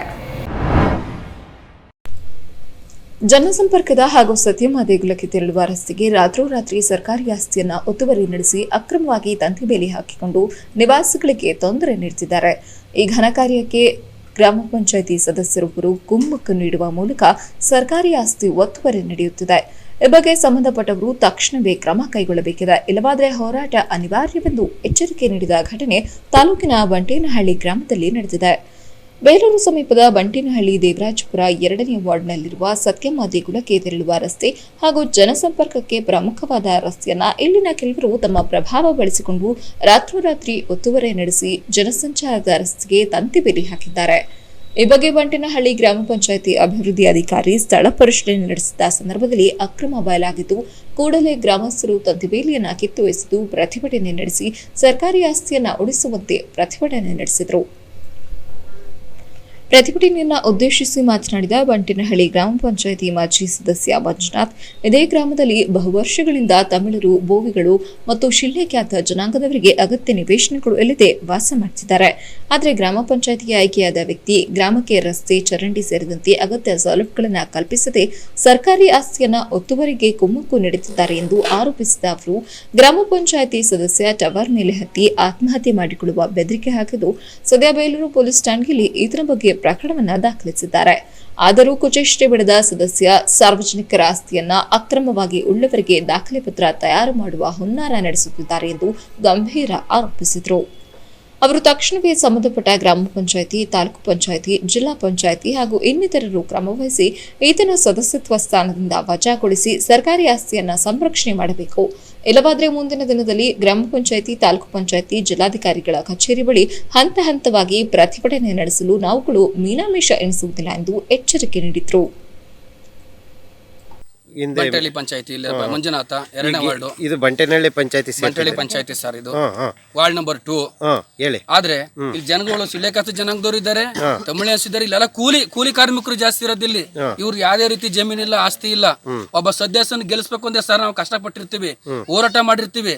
ಒಬ್ಬ ಜನನಾಯಕನ ಏಕ್ ನಂಬಿರ್ತೀವಿ ಅಂದ್ರೆ ಸರ್ ಇವತ್ತು ನೋಡಿ ಬೇಲಿ ಎದ್ದು ಹೊಲ ಮೇಯ್ತೈತಿ. ಇವತ್ತು ನೋಡಿ ಕತೆ ಹೆಂಗಾಗಿತ್ತು. ಈಗ ನಮ್ದು ಊರಿನ ಪರಿಸ್ಥಿತಿ ಏನಾಗಿದೆ ಅಂದ್ರೆ ಬೇಲಿ ಎದ್ದು ಹೊಲ ಮೇಯ್ತೈತಿ.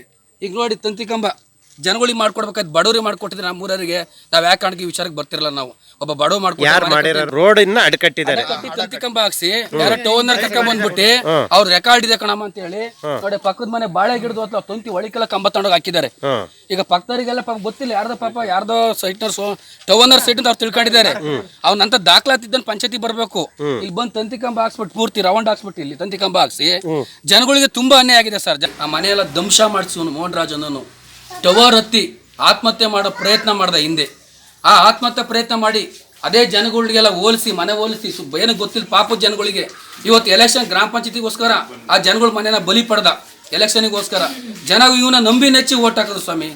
ಜನ ಏನಂತ ಓಟ್ ಗೆಲ್ಸಿದ್ರು, ನಮಗೆ ಒಳ್ಳೇದು ಮಾಡ್ತಾನೆ, ನಮಗೆ ಮನೆ ಕೊಡ್ತಾನೆ, ನಮಗೆ ನೀರು ಕೊಡ್ತಾನೆ, ನಮಗೊಂದು ರೋಡ್ ಮಾಡಿಕೊಡ್ತಾನೆ, ಚರಂಡಿ ಮಾಡಿಕೊಡ್ತಾನೆ, ನಮಗೊಂದು ಜಾಗ ಇಲ್ಲ ಒಂದು ಜಾಗ ಕೊಡ್ತಾನೆ, ನಮಗೊಂದು ಬಡವರ ಆಧಾರ ಒಂದು ನೆರಳು ಕೊಡ್ತಾನೆ, ನಮ್ಮ ಸೂರಿಗೆ ನೆರಳು ಕೊಡ್ತಾನೆ ಅಂತ ಇವನ ಗೆಲ್ಸಿದ ತಪ್ಪಿಗೆ ನಾವು ಇವತ್ತು ಇದೇ ಜನಗಳಿಗೆ ಸತ್ಯಮ್ಗೆ ರೋಡಿನ ಜಾಕ್ ಹೋಗ್ಬಿಟ್ಟು ಅಕ್ರಮವಾಗಿ ಯಾರ ಟವನ್ನವ್ರ ಕರ್ಸ್ಕೊಂಡ್ಬಿಟ್ಟು ಯಾರೋ ಒಬ್ಬನ ಕರ್ಸ್ಕೊಳೋದು ಟವನಿಂದ ಇವೊಂದು ಸೈಟು ರೆಕಾರ್ಡ್ ಪಾಪ್ತರಿಗೆ ಏನು ಓದಿಲ್ಲ ಬರ್ದಿಲ್ಲ ಪಕ್ಕದ ಮನೆ ಹೆಂಗಸರು ಆ ಬಾಳೆಗಿಡ ತೋಟಕ್ಕೆಲ್ಲ ಒಳಗೆ ನುಗ್ಗಿ ಪಕ್ಕದ ರೋಡಿಗೆ ಹೋಗಿ ಇವನ ಅಕ್ರಮಕ್ಕೆ ತಂತಿ ಕಂಬ ಎಲ್ಲ ಹಾಕ್ಬಿಟ್ಟು ಜನಗಳು ನಂಬಿಸಿ ದಯಮಾಡಿ ಇದೇ ಥರ ಒಂದೊಂದು ಅಕ್ರಮ ನಡೀತಿಲ್ಲ. ಒಂದು ಎಲ್ಲಿ ಬಂಡೆ ಇರ್ತವೆ, ಎಲ್ಲಿ ಗುಡ್ಡೆ ಇರ್ತವೆ, ಜನಗಳಿಗೆಲ್ಲ ಹೇಳೋದು ಸರ್. ಇನ್ನೊಂದು ಇಂಪಾರ್ಟೆಂಟ್ ವಿಚಾರ, ಇದೇ ಸರ್ಕಾರ ಆದೇಶ ಏನು ಕೊಟ್ಟಿದೆ ಅಂದರೆ ಮನೆ ಇಲ್ದರಿಗೆ 9/4 CCಯಲ್ಲಿ ಅಕ್ರಮಕ್ಕೆ ಮನೆ ಕಟ್ತರಿಗೆ ಒಂದು 9/4 CC ಅರ್ಜಿ ಹಾಕೊಂಡ್ರೆ ಕೊಟ್ಟಿದೆ ಸರ್. ಅವನಿಗೆ ಇವ್ನು ಏನು ಕೆಲಸ ಮಾಡ್ತಾನೆ ಗೊತ್ತಾ ಸರ್, ಅವನು ಮನೆ ಮಂತಕ್ಕೆ ಹೋಗ್ತಾನಂತೆ ಜನಗಳ ಹತ್ರ.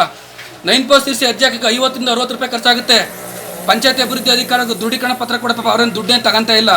ಅಭಿವೃದ್ಧಿ ಅಧಿಕಾರಿ ಹೆಸರನ್ನ ಹೇಳ್ಕೊಂಡು PDO ಪಂಚಾಯತಿ ಬಂಟೇಳಿ ಹೆಸರು ಹೇಳ್ಕೊಂಡು ಒಂದೊಂದು ಮನೆಗೆ ಒಂದೊಂದು ಅರ್ಜಿಗೆ 2,000 ರೂಪಾಯಿ ದುಡ್ಡು ಅಕ್ರಮವಾಗಿ ಕೇಳ್ತದೇನೆ.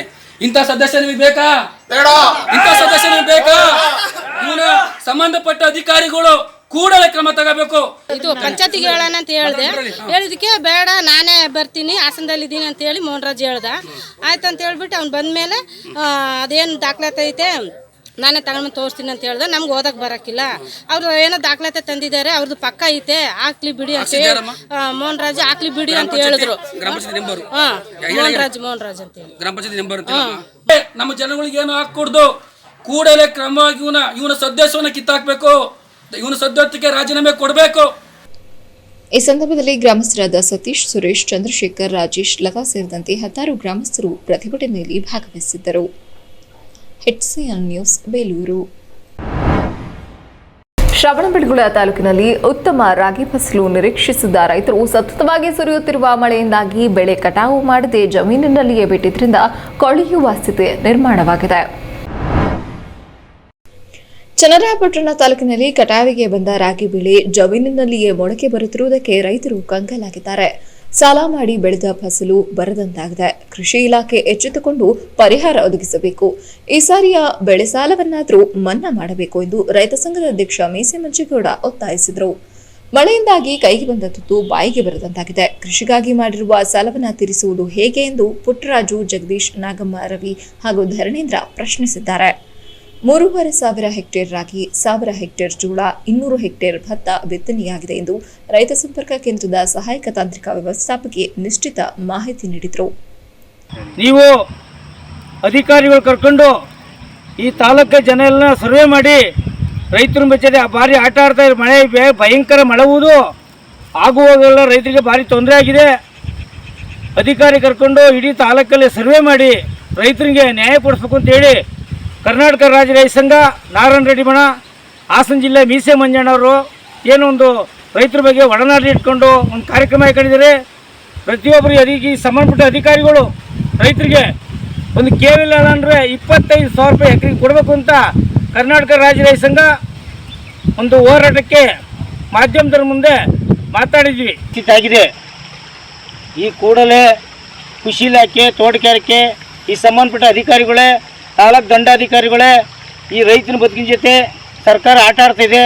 ದಯವಿಟ್ಟು ರೈತರಿಗೆ ಏನೋ ನ್ಯಾಯ ಕೊಡಿಸ್ಬೇಕು ಅಂದರೆ ಈ ಬಂದು ಸರ್ವೆ ಮಾಡಿ ಯಾರ್ದು ಏನಾಗಿದೆ ಫಸಲು ಏನೋ ಇದ್ದರೆ ಅವ್ರಿಗೆ ಒಂದು ಎಕರೆಗೆ 25,000 ಕೊಡಬೇಕು ಅಂತ ಕರ್ನಾಟಕ ರಾಜ್ಯ ರೈತ ಸಂಘ, ಈ ನಾಡಿನ ಜನ ಪ್ರಯತ್ನ ನಾವು ಹೋರಾಟ ಮಾಡ್ತಾಯಿದ್ದೀವಿ. ರೈತ ಸಂಘಟನೆ ದಯವಿಟ್ಟು ಎಲ್ಲ ರೈತನ ಬದುಕು ನೋಡಿ ಎಲ್ಲ ಹಂಗೆ ಹೇಳೋಕೋಬೇಡಿ. ದಯವಿಟ್ಟು ಬಂದು ಇದಕ್ಕೆ ಒಂದು ಪರಿಹಾರ ಘೋಷಿಸಬೇಕು ಅಂತೇಳಿ. ಚನ್ನರಾಯಪಟ್ಟಣ ತಾಲೂಕಿನಲ್ಲಿ ಕರ್ನಾಟಕ ರಾಜ್ಯ ಸಂಯುಕ್ತ ಆಶಾ ಕಾರ್ಯಕರ್ತರ ಸಂಘದಿಂದ ತಾಲೂಕು ಮಟ್ಟದ ಸಮಾವೇಶ ಜರುಗಿತು. ಚನ್ನರಾಯಪಟ್ಟಣದ ಗಣಪತಿ ಪೆಂಡಾಲ್ನಲ್ಲಿ ನಡೆದ ಕಾರ್ಯಕ್ರಮದಲ್ಲಿ ಸಂಘದ ಜಿಲ್ಲಾ ಸಲಹೆಗಾರ ಹನುಮೇಶ್ ಮಾತನಾಡಿ, ಆಶಾ ಕಾರ್ಯಕರ್ತೆಯರು ಕಳೆದ 1.5 ವರ್ಷದಿಂದ ಕೊರೋನಾ ಸಾಂಕ್ರಾಮಿಕ ಹರಡುವಿಕೆಯನ್ನು ತಡೆಗಟ್ಟುವಲ್ಲಿ ತಮ್ಮ ಜೀವನದ ಹಂಗು ತೊರೆದು ಕೊರೋನಾ ವಾರಿಯರ್ ಆಗಿ ಪ್ರಮುಖ ಪಾತ್ರ ವಹಿಸುತ್ತಾ ಬಂದಿದ್ದಾರೆ. ಹಾಗೆಯೇ ಜನರಿಗೆ ಕೋವಿಡ್ ಲಸಿಕೆ ಹಾಕಿಸುವಲ್ಲಿ ಮತ್ತು ವಿವಿಧ ರೀತಿಯ ಕೆಲಸಗಳನ್ನು ಹಗಲಿರುಳು ಆಶಾ ಕಾರ್ಯಕರ್ತರು ಸೇವೆ ಸಲ್ಲಿಸಿದ್ದು ಜಿಲ್ಲೆಯ ಆಶಾ ಕಾರ್ಯಕರ್ತೆಯರ ವಿವಿಧ ಸಮಸ್ಯೆಗಳನ್ನು ಪರಿಹರಿಸಬೇಕೆಂದು ಸರ್ಕಾರಕ್ಕೆ ಒತ್ತಾಯಿಸಿದರು. ಒಂದು ಮಾತ್ರ ಇಲ್ಲ, ವೇತನ ಬಿಟ್ಟು ಉಳಿದಿದ್ದೆಲ್ಲ ನಮಗೆ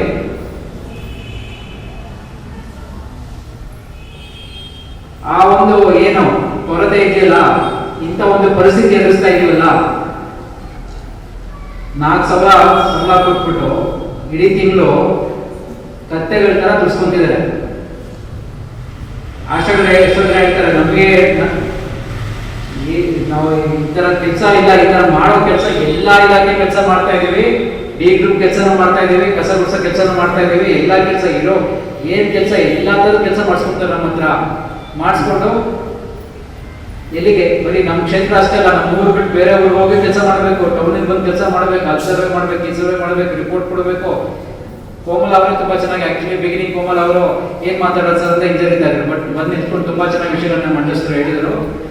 ಇಷ್ಟೆಲ್ಲ ಒತ್ತಡದ ಮಧ್ಯೆ ನಾವು ಇನ್ನೂ ಆರೋಗ್ಯ ಇಲಾಖೆಯಲ್ಲಿ ದುಡಿತಾ ಇರೋದ, ಅದಕ್ಕೇನೆ ನೀವು ತಾಳ್ಮೆಯಿಂದ ದುಡಿತಿದ್ದೀರಲ್ಲ, ಫಸ್ಟ್ ನೋಡಿದ್ರೆ ಅದಕ್ಕೆ ನಿಮ್ಗೆ ಎಲ್ಲರಿಗೂ ದೊಡ್ಡ ಚರ್ಮ ಹೊಡೆದು ಚಪ್ಪಳ ಕಟ್ಟಬೇಕಾಗ್ತದೆ. ಕಾರ್ಯಕ್ರಮದಲ್ಲಿ ರಾಜ್ಯ ಮಟ್ಟದ ಕಾರ್ಯದರ್ಶಿ ನಾಗಲಕ್ಷ್ಮಿ, ತಾಲೂಕು ಅಧ್ಯಕ್ಷ ಪುಷ್ಪಲತಾ, ಕಾರ್ಯದರ್ಶಿ ಸರೋಜಮ್ಮ ಸೇರಿದಂತೆ ಹಲವರು ಉಪಸ್ಥಿತರಿದ್ದರು. ಹೆಡ್ಸಿಎನ್ ನ್ಯೂಸ್, ಚನ್ನರಾಯಪಟ್ಟಣ. ವಿಶ್ವವಿಖ್ಯಾತ ಶ್ರೀ ಚನ್ನಕೇಶವ ದೇವಾಲಯದ ಒಳಾಂಗಣದಲ್ಲಿ ಹಾಸನದ ಸರ್ಕಾರಿ ಎಂಜಿನಿಯರಿಂಗ್ ಕಾಲೇಜ್ ಎಐಸಿಟಿ ಇವರ ವತಿಯಿಂದ ಸ್ವಚ್ಛತಾ ಅಭಿಯಾನ ಕಾರ್ಯಕ್ರಮದಡಿಯಲ್ಲಿ ದೇವಾಲಯದ ಒಳಾಂಗಣದಲ್ಲಿರುವ ಕಸ ಕಡ್ಡಿ ಗಿಡಗಂಟೆಗಳನ್ನು ತೆಗೆದು ಸ್ವಚ್ಛ ಮಾಡಲಾಯಿತು.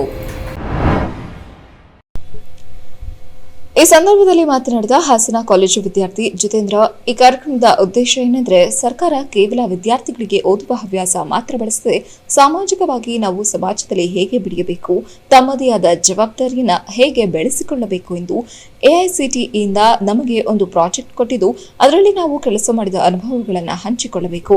ಅದಕ್ಕಾಗಿ ನಾವು ನಮ್ಮ CSI ಬ್ರಾಂಚ್ನಿಂದ 17 ಜನ ಸಹಪಾಠಿಗಳ ಜೊತೆ ಜನಕೇಶ್ವ ದೇವಾಲಯದಲ್ಲಿ ಸ್ವಚ್ಛತಾ ಕಾರ್ಯಕ್ರಮ ಹಮ್ಮಿಕೊಳ್ಳಲಾಗಿದ್ದು ನಮ್ಮ ಕೈಲಾದಷ್ಟು ದೇವಾಲಯ ಸ್ವಚ್ಛತೆ ಮಾಡುವ ಕೆಲಸ ಮಾಡುತ್ತೇವೆ ಎಂದರು. ಫ್ರಮ್ ಅಕಾಡೆಮಿಕ್ಸು ಬರೀ ಓದು ಬರಹ ಒಂದೇ ಅಲ್ಲದೆ ಸಾಮಾಜಿಕದಲ್ಲಿ ಸೋಷಲ್ ಆಗಿ ಎಲ್ಲರ ಜೊತೆ ಹೇಗೆ ಬೆರಿಬೇಕು, ಸೋಷಲಲ್ಲಿ ಅವ್ರಿಗೆ ರೆಸ್ಪಾನ್ಸಿಬಿಲಿಟಿ ಏನೇನಿದೆ, ಲೈಕ್ ಅವ್ರವ್ರ ಸುತ್ತಮುತ್ತಲ ಹೇಗೆ ನೋಡ್ಕೋಬೇಕು, ಅವರ ಸರೌಂಡಿಂಗ್ಸ್ ಎಲ್ಲರ ಜೊತೆ ಹೇಗೆ ಬೆರಿಬೇಕು, ಸೊಸೈಟಿಲಿ ಏನೇನು ನಡೀತಿದೆ ಅಂತ ಹೇಳಿ ಗೊತ್ತಾಗಬೇಕು ಅಂತ ಹೇಳಿಬಿಟ್ಟು ಲೈಕ್ AICTE ಅವ್ರದ್ದು ಒಂದು ಸ್ಕೀಮ್ನ ಡೆವಲಪ್ ಮಾಡಿದ್ದಾರೆ. Like apart from this studies ಅಲ್ಲದೆ ಅವರು ಕೆಲವೊಂದು ಇವೆಂಟ್ಸ್ಗಳನ್ನ ನೀವು ಸೋಷಲಾಗಿ ಹೋಗಿ ಮಾಡಿ ಇವೆಂಟ್ಗಳನ್ನ ಮಾಡಿ ನೀವು ಎಕ್ಸ್ಪೀರಿಯನ್ಸ್ಗಳನ್ನ ತಗೋಬೇಕು ಅಂತ ಹೇಳಿಬಿಟ್ಟು ಅದಕ್ಕೋಸ್ಕರ ನಾವು ಇಲ್ಲಿ ಬೇಲೂರಿಗೆ ನಮ್ಮ ಟೀಮ್ ಮುಖಾಂತರ ಬಂದಿದ್ದೀವಿ ಕಾಲೇಜ್ ಕಡೆಯಿಂದ.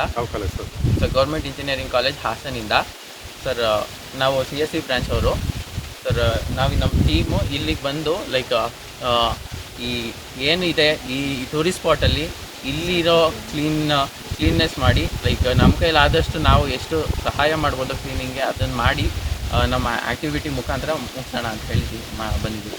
ಈ ಸಂದರ್ಭದಲ್ಲಿ ದೇವಾಲಯ ಕಾರ್ಯನಿರ್ವಹಣಾಧಿಕಾರಿ ವಿದ್ಯುಲ್ತಾ, ಹಾಸನ ಸರ್ಕಾರಿ ಇಂಜಿನಿಯರ್ ಕಾಲೇಜಿನ ಮಂಜುನಾಥ್, ಪ್ರಣವ್, ಉತ್ತಮ್, ನಂದಿನಿ, ನಿಶ್ಚಿತ, ಜಯಂತ್, ನಯನ, ಸಹನಾ, ಶ್ರದ್ಧಾ, ಸುಚಿತ್ರಾ ಹಾಜರಿದ್ದರು.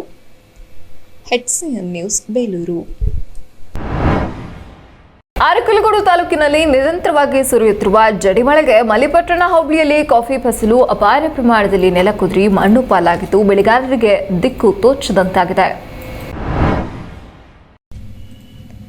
ಅರೆಮಲೆನಾಡು ಪ್ರದೇಶವಾದ ಮಲ್ಲಿಪಟ್ಟಣ ಹೋಬಳಿಯಲ್ಲಿ ಅಪಾರ ರೈತರು ಪ್ರಮುಖವಾಗಿ ಕಾಫಿ ಬೆಳೆಯನ್ನೇ ನೆಚ್ಚಿಕೊಂಡು ಬದುಕಿಗೆ ಆಧಾರವಾಗಿಸಿಕೊಂಡಿದ್ದಾರೆ. ಹೋಬಳಿಯ ಮದಲಾಪುರ, ಕೆಳಗಳಲ್ಲಿ ಕೋಟಿ, ಮೈಸೂರು, ಹೆಪ್ಪಲಿ, ಬಾಗ್ದಾಳ್, ಮತ್ತರ, ಬೂಯನೂರು, ಮಲ್ಲಿಪಟ್ಟಣ ಸುತ್ತಮುತ್ತಲಿನ ಗ್ರಾಮಗಳಲ್ಲಿ ಅಪಾರ ಪ್ರಮಾಣದಲ್ಲಿ ಕಾಫಿ ತೋಟಗಳಿದ್ದು ಈ ಬಾರಿ ಫಸಲು ಸಹ ಉತ್ತಮವಾಗಿತ್ತು. ಕೆಲವು ಕಡೆ ಫಸಲು ಸಾಕಷ್ಟು ಹಣ್ಣಾಗಿದೆ. ದುರದೃಷ್ಟವಶಾತ್ ಎಡೆಬಿಡದೆ ಬೀಳುತ್ತಿರುವ ಮಳೆ ಕಾಫಿ ಬೆಳೆಗೆ ಕಂಟಕವಾಗಿ ಪರಿಣಮಿಸಿದ್ದು ಅರಬೆ ಗಿಡಗಳಲ್ಲಿ ಕಟ್ಟಿರುವ ಕಾಯಿ, ಹಣ್ಣು ಉದುರಿ ಹಾನಿಗೊಳಗಾಗಿದೆ. ಫಸಲು ಹಾಳಾಗುತ್ತಿರುವುದನ್ನು ಕಂಡು ಮುಂದೇನು ಎಂಬ ಚಿಂತೆಯಲ್ಲಿ ಮುಳುಗಿರುವ ಬೆಳೆಗಾರರ ಬಾಳಲ್ಲಿ ಮಂಕು ಕವಿದಿದೆ. ನವೆಂಬರ್ ತನಕ ಮಳೆ ಸುರಿಯುತ್ತದೆ ಎಂದು ಬೆಳೆಗಾರರು ಕನಸಿನಲ್ಲೂ ಎಣಿಸಿರಲಿಲ್ಲ. ಈ ಸಲ ಮಾರ್ಚ್ ತಿಂಗಳಲ್ಲೇ ಮಳೆಯಾದ ಕಾರಣ ಕಾಫಿ ಹೂವು ಬೇಗ ಬಂದ ಪರಿಣಾಮ ಡಿಸೆಂಬರ್ನಲ್ಲಿ ಬರಬೇಕಿದ್ದ ಕಾಫಿ ಅಕ್ಟೋಬರ್ನಲ್ಲೇ ಹಣ್ಣಾಗಿ ಕಟಾವಿಗೆ ಬಂದಿದೆ. ಸತತವಾಗಿ ಬೀಳುತ್ತಿರುವ ಮಳೆಯ ಕಾರಣ ಕಟಾವು ಮಾಡಲು ಸಾಧ್ಯವಾಗದೆ ಹಣ್ಣು ಉದುರುತ್ತಿದೆ. ಕಷ್ಟಪಟ್ಟು ಕಟಾವು ನಡೆಸಿದ್ರೂ ಅದನ್ನು ಸಂಸ್ಕರಿಸಿ ಒಣಗಿಸಲು ಸಾಧ್ಯವಾಗುತ್ತಿಲ್ಲ. ಹೀಗಾಗಿ 50% ಬೆಳೆಯೂ ಬೆಳೆಗಾರರಿಗೆ ಸಿಗುತ್ತಿಲ್ಲ. ಹೀಗಾಗಿ ಕಾಫಿ ಬೆಳೆಗಾರರು ತೀವ್ರ ಸಂಕಷ್ಟಕ್ಕೆ ಒಳಗಾಗಿದ್ದಾರೆ. ಕಾಫಿ ತೋಟದಲ್ಲಿ ಅಂತರ ಬೆಳೆಯಾಗಿ ಬೆಳೆಯುವ ಕಾಳು, ಮೆಣಸು ಸಹ ಮಳೆಗೆ ಸಿಲುಕಿ ಹಾಳಾಗುತ್ತಿರುವುದು ಗಾಯದ ಮೇಲೆ ಬರೆ ಎಳೆದಂತಾಗಿದೆ ಎಂದು ರೈತರು ಕಣ್ಣೀರಿಡುತ್ತಿದ್ದಾರೆ. ಮಳೆ ಹೊಡೆತ ಮತ್ತೊಂದೆಡೆ ಕಾರ್ಮಿಕರ ಕೊರತೆ ಕೂಡ ವಿಪರೀತವಾಗಿದೆ. ಹವಾಮಾನ ವೈಪರೀತ್ಯದ ಪರಿಣಾಮ ಗಿಡದಲ್ಲಿ ಕಾಫಿ ಒಂದೇ ಬಾರಿಗೆ ಹಣ್ಣಾಗುತ್ತಿಲ್ಲ. 2-3 ಹಂತದಲ್ಲಿ ಹಣ್ಣು ಬರುತ್ತಿದೆ. ಕಾರ್ಮಿಕರ ಕೊರತೆಯಿಂದ ಪದೇ ಪದೇ ಕೊಯ್ಲು ಮಾಡುವುದು ಕಷ್ಟ ಸಾಧ್ಯವಾಗುತ್ತಿದೆ. 10% ಹಣ್ಣು ಈಗಾಗಲೇ ಉದುರಿ ಹೋಗಿದೆ. ಶೀತಬಾಧೆ ಹೆಚ್ಚಿದ ಕಾರಣ ಕಾಳುಮೆಣಸಿನ ಬಳ್ಳಿಗಳು ಸಾಯುತ್ತಿವೆ. ಹೀಗಾಗಿ ಉತ್ತಮ ಬೆಲೆ ಇದ್ದರೂ ಅದು ರೈತನ ಕೈಗೆ ದೊರಕದೆ ಕೈಗೆ ಬಂದ ತುತ್ತು ಬಾಯಿಗಿಲ್ಲ ಎಂಬಂತೆ ಬೆಳೆಗಾರರ ಸ್ಥಿತಿಯಾಗಿದೆ. ಸರ್ಕಾರ ಬೆಳೆಗಾರರ ನೆರವಿಗೆ ಧಾವಿಸಬೇಕು ಎಂದು ರೈತರ ಆಗ್ರಹವಾಗಿದೆ. ಮಲೆಪಟ್ಟಣ ಗ್ರಾಮ ಪಂಚಾಯತಿ ಅಧ್ಯಕ್ಷ ಹಾಗೂ ಕಾಫಿ ಬೆಳೆಗಾರ ಎಂಬ ರಂಗಸ್ವಾಮಿ ಮಾತನಾಡಿ, ಈ ಸಲ ಕಾಫಿ ಗಿಡಗಳು ಹುಲುಸಾಗಿ ಬೆಳೆದು ಫಸಲು ಕೂಡ ಉತ್ತಮವಾಗಿತ್ತು. ಕಾಫಿ ಹಾಗೂ ಕಾಳುಮೆಣಸಿಗೂ ಉತ್ತಮ ಧಾರಣೆ ಇತ್ತು. ಆದರೆ ಅಪಾರ ಸಾಲ ಮಾಡಿ ಬೆಳೆದ ಆಸೆಯ ಬೆಳೆಗೆ ರೈತರ ಕೈಗೆ ಹತ್ತದ ನಿರಾಶೆ ಮೂಡಿಸಿದೆ. ಒಂದೇ ಸಮನೆ ಸುರಿಯುತ್ತಿರುವ ಅಬ್ಬರದ ಮಳೆ ಹೊಡೆತಕ್ಕೆ ಹಣ್ಣು ಉದುರಿ ರೈತರು ಆರ್ಥಿಕವಾಗಿ ಅಪಾರ ನಷ್ಟ ಅನುಭವಿಸುವಂತಾಗಿದೆ. ಕಟಾವಿಗೆ ಬಂದಿದ್ದಂಥ ಕಾಫಿ ಬೆಳೆಗೆ ತುಂಬ ನಮ್ಮ ರೈತರು ನಷ್ಟನ ಅನುಭವಿಸ್ತಾ ಇದ್ದಾರೆ. ಹಾಗೂ ಈ ಒಂದು ಲಾಸ್ಟ್ ಮುಂಗಾರು ಬೇಗ ಬಿದ್ದಿರೋದ್ರಿಂದ ಈ ಸಾರಿ ಕಾಫಿ ಬೆಳೆ ಬೇಗ ಬಂದಿರುತ್ತೆ. ಕಟಾವು ಮಾಡಲಿಕ್ಕೆ ರೈತರು ತುಂಬ ಕಷ್ಟ ಪಡುವಂಥ ಪರಿಸ್ಥಿತಿ. ಹಾಗೂ ಕಟಾವು ಮಾಡಿದಂಥ ಹಣ್ಣುಗಳನ್ನು ಅದನ್ನು ಬಿಡಿಸಿ ಒಣಗಿಸೋಕ್ಕೆ ಕೂಡ ಸಾಧ್ಯ ಅಂತ ಇಂಥ ಒಂದು ಮಳೆ ಬರೋದ್ರಿಂದ ರೈತರು ನಷ್ಟವನ್ನು ಅನುಭವಿಸ್ತಾ ಇದ್ದಾರೆ. ಈ ಒಂದು ನಷ್ಟನ ಸರ್ಕಾರ ಈ ಕೂಡಲೇ ಏನು ನಮ್ಮ ರೈತರುಗಳಿಗೆ ಸ್ಥಳಕ್ಕೆ ಬಂದು ಪರಿಶೀಲನೆ ಮಾಡಿ ಅವರಿಗೆ ಪರಿಹಾರನ ಕೊಡಬೇಕು ಅಂತ ಈ ಮೂಲಕ ಸರ್ಕಾರಕ್ಕೆ ಒತ್ತಾಯನ ಮಾಡ್ತೀವಿ. ಹಾಗೆ ಪೆಪ್ಪರು ಕೂಡ ತುಂಬ ಲಾಸ್ ಆಗ್ತಾಯಿದೆ. ಪೆಪ್ಪರ್ ಈಗಾಗಲೇ ಉದುರೋಕ್ಕೆ ಶುರುವಾಗಿದೆ. ಹಾಗೂ ಭತ್ತದ ಬೆಳೆ ಈಗಾಗಲೇ ಅದು ಕೂಡ ಕಟಾವಾಗಿ ಬಂದಿರುತ್ತೆ.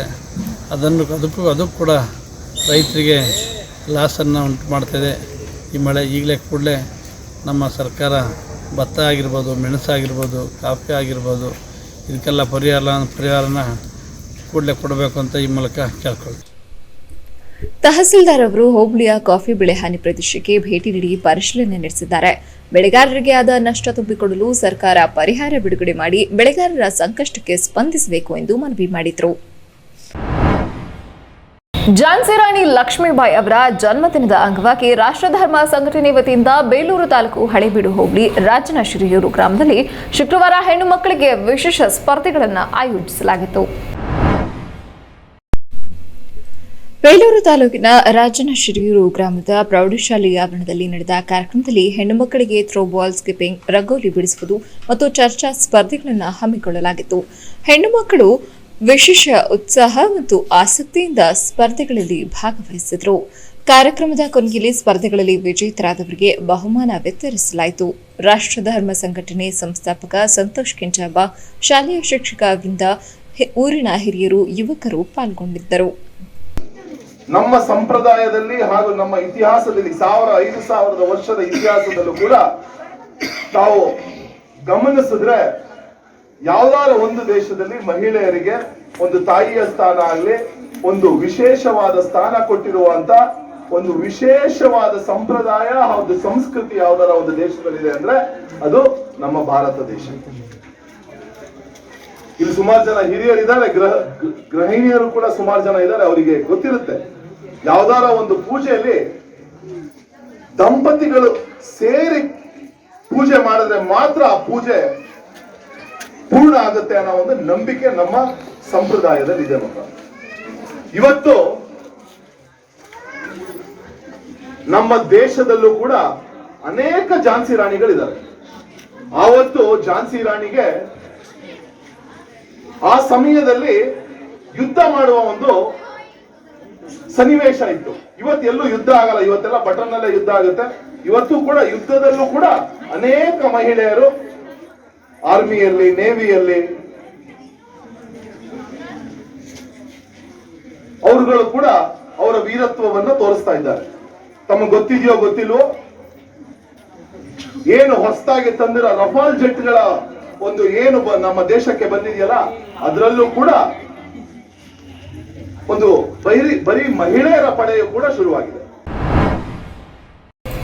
HCN ನ್ಯೂಸ್ನಲ್ಲಿ ಈಗ ಒಂದು ಚಿಕ್ಕ ಬ್ರೇಕ್. ಕಷ್ಟಪಟ್ಟು ಹಣ ಕೂಡಿಸಿ ಒಡವೆ ಮಾಡಿಸಿರ್ತೀರಿ. ಮಕ್ಕಳ ಉನ್ನತಾಭ್ಯಾಸಕ್ಕೋ, ಅವರ ಮದುವೆಗೋ, ಇಲ್ಲ ಯಾವುದಾದ್ರೂ ಆರೋಗ್ಯ ಸಮಸ್ಯೆಗೋ ಹಣ ಬೇಕಾದಾಗ ಆ ಚಿನ್ನವನ್ನ ಮಾರೋಕೆ ಅಂತ ಹೋದ್ರೆ ಬೇಕಾಬಿಟ್ಟಿ ಬೆಲೆ ಕೇಳ್ತಾರೆ ಅನ್ನೋ ಚಿಂತೆಲಿದ್ದೀರಾ? ಇನ್ನು ಮೇಲೆ ಆ ಚಿಂತೆ ಮಾಡೋ ಪ್ರಮೇಯನೇ ಇಲ್ಲ. ಹಿಂದೆ ಹಿಂದೂಸ್ತಾನ್ ಗೋಲ್ಡ್ ಕಂಪನಿಗೆ ಬನ್ನಿ. ನಿಮ್ಮಲ್ಲಿರೋ ಹಳೆ ಚಿನ್ನ ಆಗ್ಲಿ ಅಥವಾ ನೀವ್ ಅಡ ಇಟ್ಟಿರೋ ಚಿನ್ನ ಆಗ್ಲಿ ತಕ್ಷಣ ಬಿಡಿಸಿ ಇಂದಿನ ಆನ್ಲೈನ್ ಬೆಲೆಗೆ ಕೊಂಡುಕೊಂಡು ಕೂಡ್ಲೆ ಬಾಕಿ ಹಣವನ್ನ ನಿಮ್ಮ ಕೈಗಿಡ್ತಾರೆ. ನಿಮ್ಮ ಕನಸಿನ ಸಾಕಾರಕ್ಕೆ ಜೊತೆಯಾಗ್ತಾರೆ. ಹಿಂದೂಸ್ತಾನ್ ಗೋಲ್ಡ್ ಕಂಪನಿ, ಇದು ನಿಮ್ಮ company. Hindustan Gold Company. It's your company. Hoysala Honda ಹಾಸನದ ಹೆಸರಾಂತ ಹೋಂಡಾ ದ್ವಿಚಕ್ರ ವಾಹನಗಳ ಏಕೈಕ showroom Hoysala Honda Prithvi theatre ಎದುರು BM ರಸ್ತೆ, ಹಾಸನ.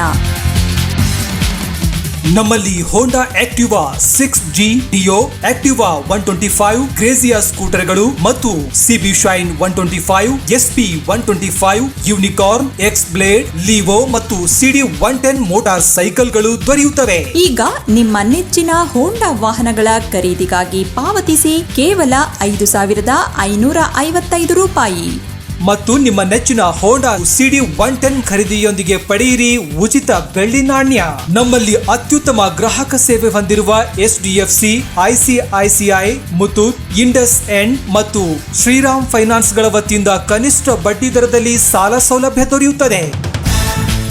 ನಮ್ಮಲ್ಲಿ ಎಲ್ಲಾ ಮಾದರಿಯ ಹೋಂಡಾ ವಾಹನಗಳಿಗೆ ಸರ್ವಿಸ್ ಮತ್ತು ರಿಪೇರಿ ಸೌಲಭ್ಯವಿದೆ. ಸರ್ವಿಸ್ಗಾಗಿ ಅಪಾಯಿಂಟ್ಮೆಂಟ್ ಪಡೆದು 1 ಗಂಟೆಯ ಎಕ್ಸ್ಪ್ರೆಸ್ ಸರ್ವಿಸ್ ಪಡೆಯಿರಿ. ನಮ್ಮಲ್ಲಿ ಎಲ್ಲಾ ರೀತಿಯ ಹೋಂಡಾ ದ್ವಿಚಕ್ರ ವಾಹನಗಳ ಬಿಡಿ ಭಾಗಗಳು ದೊರೆಯುತ್ತವೆ. ನಮ್ಮ ಇತರೆ ಶಾಖೆಗಳು ಬೇಲೂರು, ಅರಸೀಕೆರೆ, ಹಳೇಬೀಡಿನಲ್ಲಿ ಲಭ್ಯವಿದೆ. ಷರತ್ತುಗಳು ಅನ್ವಯಿಸುತ್ತವೆ. ಹೆಚ್ಚಿನ ಮಾಹಿತಿಗಾಗಿ ಸಂಪರ್ಕಿಸಿ 7022615666 ಮತ್ತು 7406931010.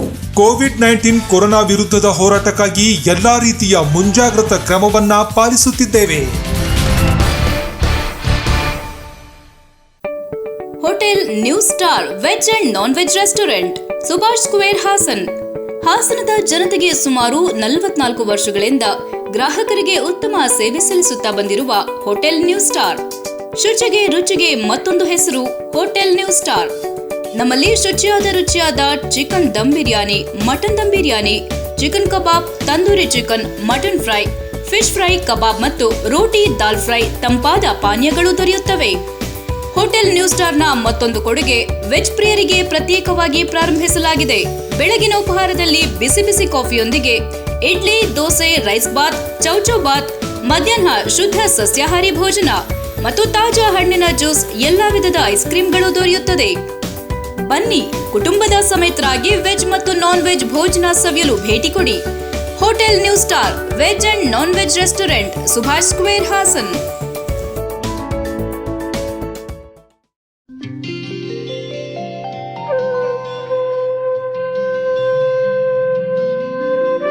ಶ್ರೀ ಗುರುಗಳ ಆಶೀರ್ವಾದದೊಂದಿಗೆ ಬಿಟಿಎಸ್ ನಗರ ಬೇಲೂರು ಇದೀಗ ನಿವೇಶನ ಕೊಳ್ಳುವವರಿಗೊಂದು ಸುವರ್ಣಾವಕಾಶ. ಹಾಸನ ಬೇಲೂರು ಮುಖ್ಯ ರಸ್ತೆಯಲ್ಲಿರುವ ಬೇಲೂರು ಹಳೆಬೀಡು ಸ್ಥಳೀಯ ಪ್ರಾಧಿಕಾರ ಬೇಲೂರು ಇವರಿಂದ ಅನುಮೋದನೆಗೊಂಡ 30-40 ಚದರ ಅಡಿಯ ನಿವೇಶನಗಳು ನಿಮ್ಮ ಕೈಗೆಟುಕುವ ಬೆಲೆಯಲ್ಲಿ ದೊರೆಯುತ್ತವೆ. ಇದೀಗ ಇನ್ನು ವಿಸ್ತಾರಗೊಂಡಿರುವ ಬಿಜಿಎಸ್ ನಗರದಾದ್ಯಂತ ಬೀದಿ ದೀಪದ ವ್ಯವಸ್ಥೆ, ನೀರಿನ ವ್ಯವಸ್ಥೆ, ಟಾರ್ ರಸ್ತೆ, ಬಾಕ್ಸ್ ಮಾದರಿಯ ಚರಂಡಿ ವ್ಯವಸ್ಥೆ, ಸುಸಜ್ಜಿತವಾದ ವಾತಾವರಣ ಮತ್ತು ವಿಶಾಲವಾದ ಉದ್ಯಾನವನ ಹೊಂದಿರುತ್ತದೆ. ಈಗಾಗಲೇ ಹಲವು ಮನೆಗಳು ನಿರ್ಮಾಣಗೊಂಡಿರುವ ಮತ್ತು ತಕ್ಷಣವೇ ನಿಮ್ಮ ಮನೆ ಕಟ್ಟಿಕೊಳ್ಳಲು ಸೂಕ್ತ ಸೌಲಭ್ಯ ಹೊಂದಿರುವ ಬಡಾವಣೆಯಾಗಿದೆ. ನಿವೇಶನ ಕೊಳ್ಳುವವರಿಗೆ ಬ್ಯಾಂಕ್ನಿಂದ ಸಾಲ ಸೌಲಭ್ಯವಿದೆ. ಹೆಚ್ಚಿನ ಮಾಹಿತಿಗಾಗಿ ಸಂಪರ್ಕಿಸಿ. ವ್ಯವಸ್ಥಾಪಕರು ಬಿಜಿಎಸ್ ನಗರ ಬೇಲೂರು. ದೂರವಾಣಿ ಸಂಖ್ಯೆ 8867826585 ಮತ್ತು 8904212443.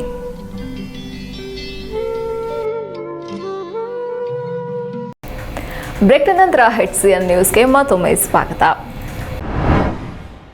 ಹಾಸನ ಜಿಲ್ಲೆಯಲ್ಲಿ ಶನಿವಾರ ಹೊಸದಾಗಿ 8 ಕೋವಿಡ್ ಪ್ರಕರಣಗಳು ಪತ್ತೆಯಾಗಿದ್ದು ಒಟ್ಟು ಸೋಂಕಿತರ ಸಂಖ್ಯೆ 1,11,936ಕ್ಕೆ ಏರಿಕೆಯಾಗಿದೆ.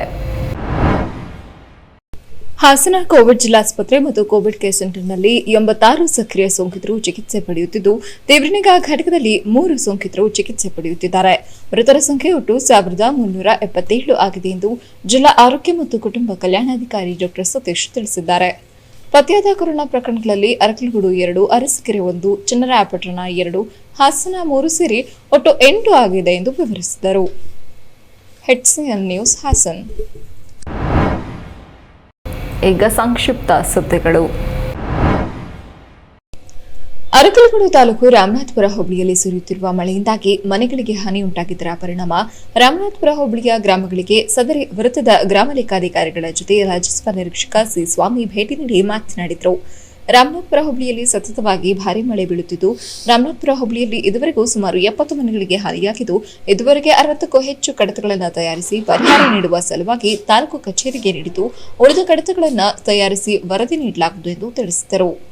ಕೇರಳಾಪುರದ ಮುತಾಲಿಕ್ ಬಿನ್ ಅಬ್ದುಲ್ ಸಮೀಲ್ ರವರಿಗೆ ಸೇರಿದ ಮನೆ ಬಿರುಕು ಬಿಟ್ಟಿದ್ದು, ಸಂಪೂರ್ಣವಾಗಿ ಬೀಳುವ ಮಟ್ಟದಲ್ಲಿದ್ದು ಪ್ರಾಣಹಾನಿಯಾಗುವ ಸಂಭವವಿರುವುದರಿಂದ ಈ ಕೂಡಲೇ ಮನೆ ಖಾಲಿ ಮಾಡಿ ಬೇರೆ ಮನೆಗೆ ತೆರಳುವಂತೆ ಸೂಚಿಸಲಾಯಿತು ಎಂದು ತಿಳಿಸಿದರು.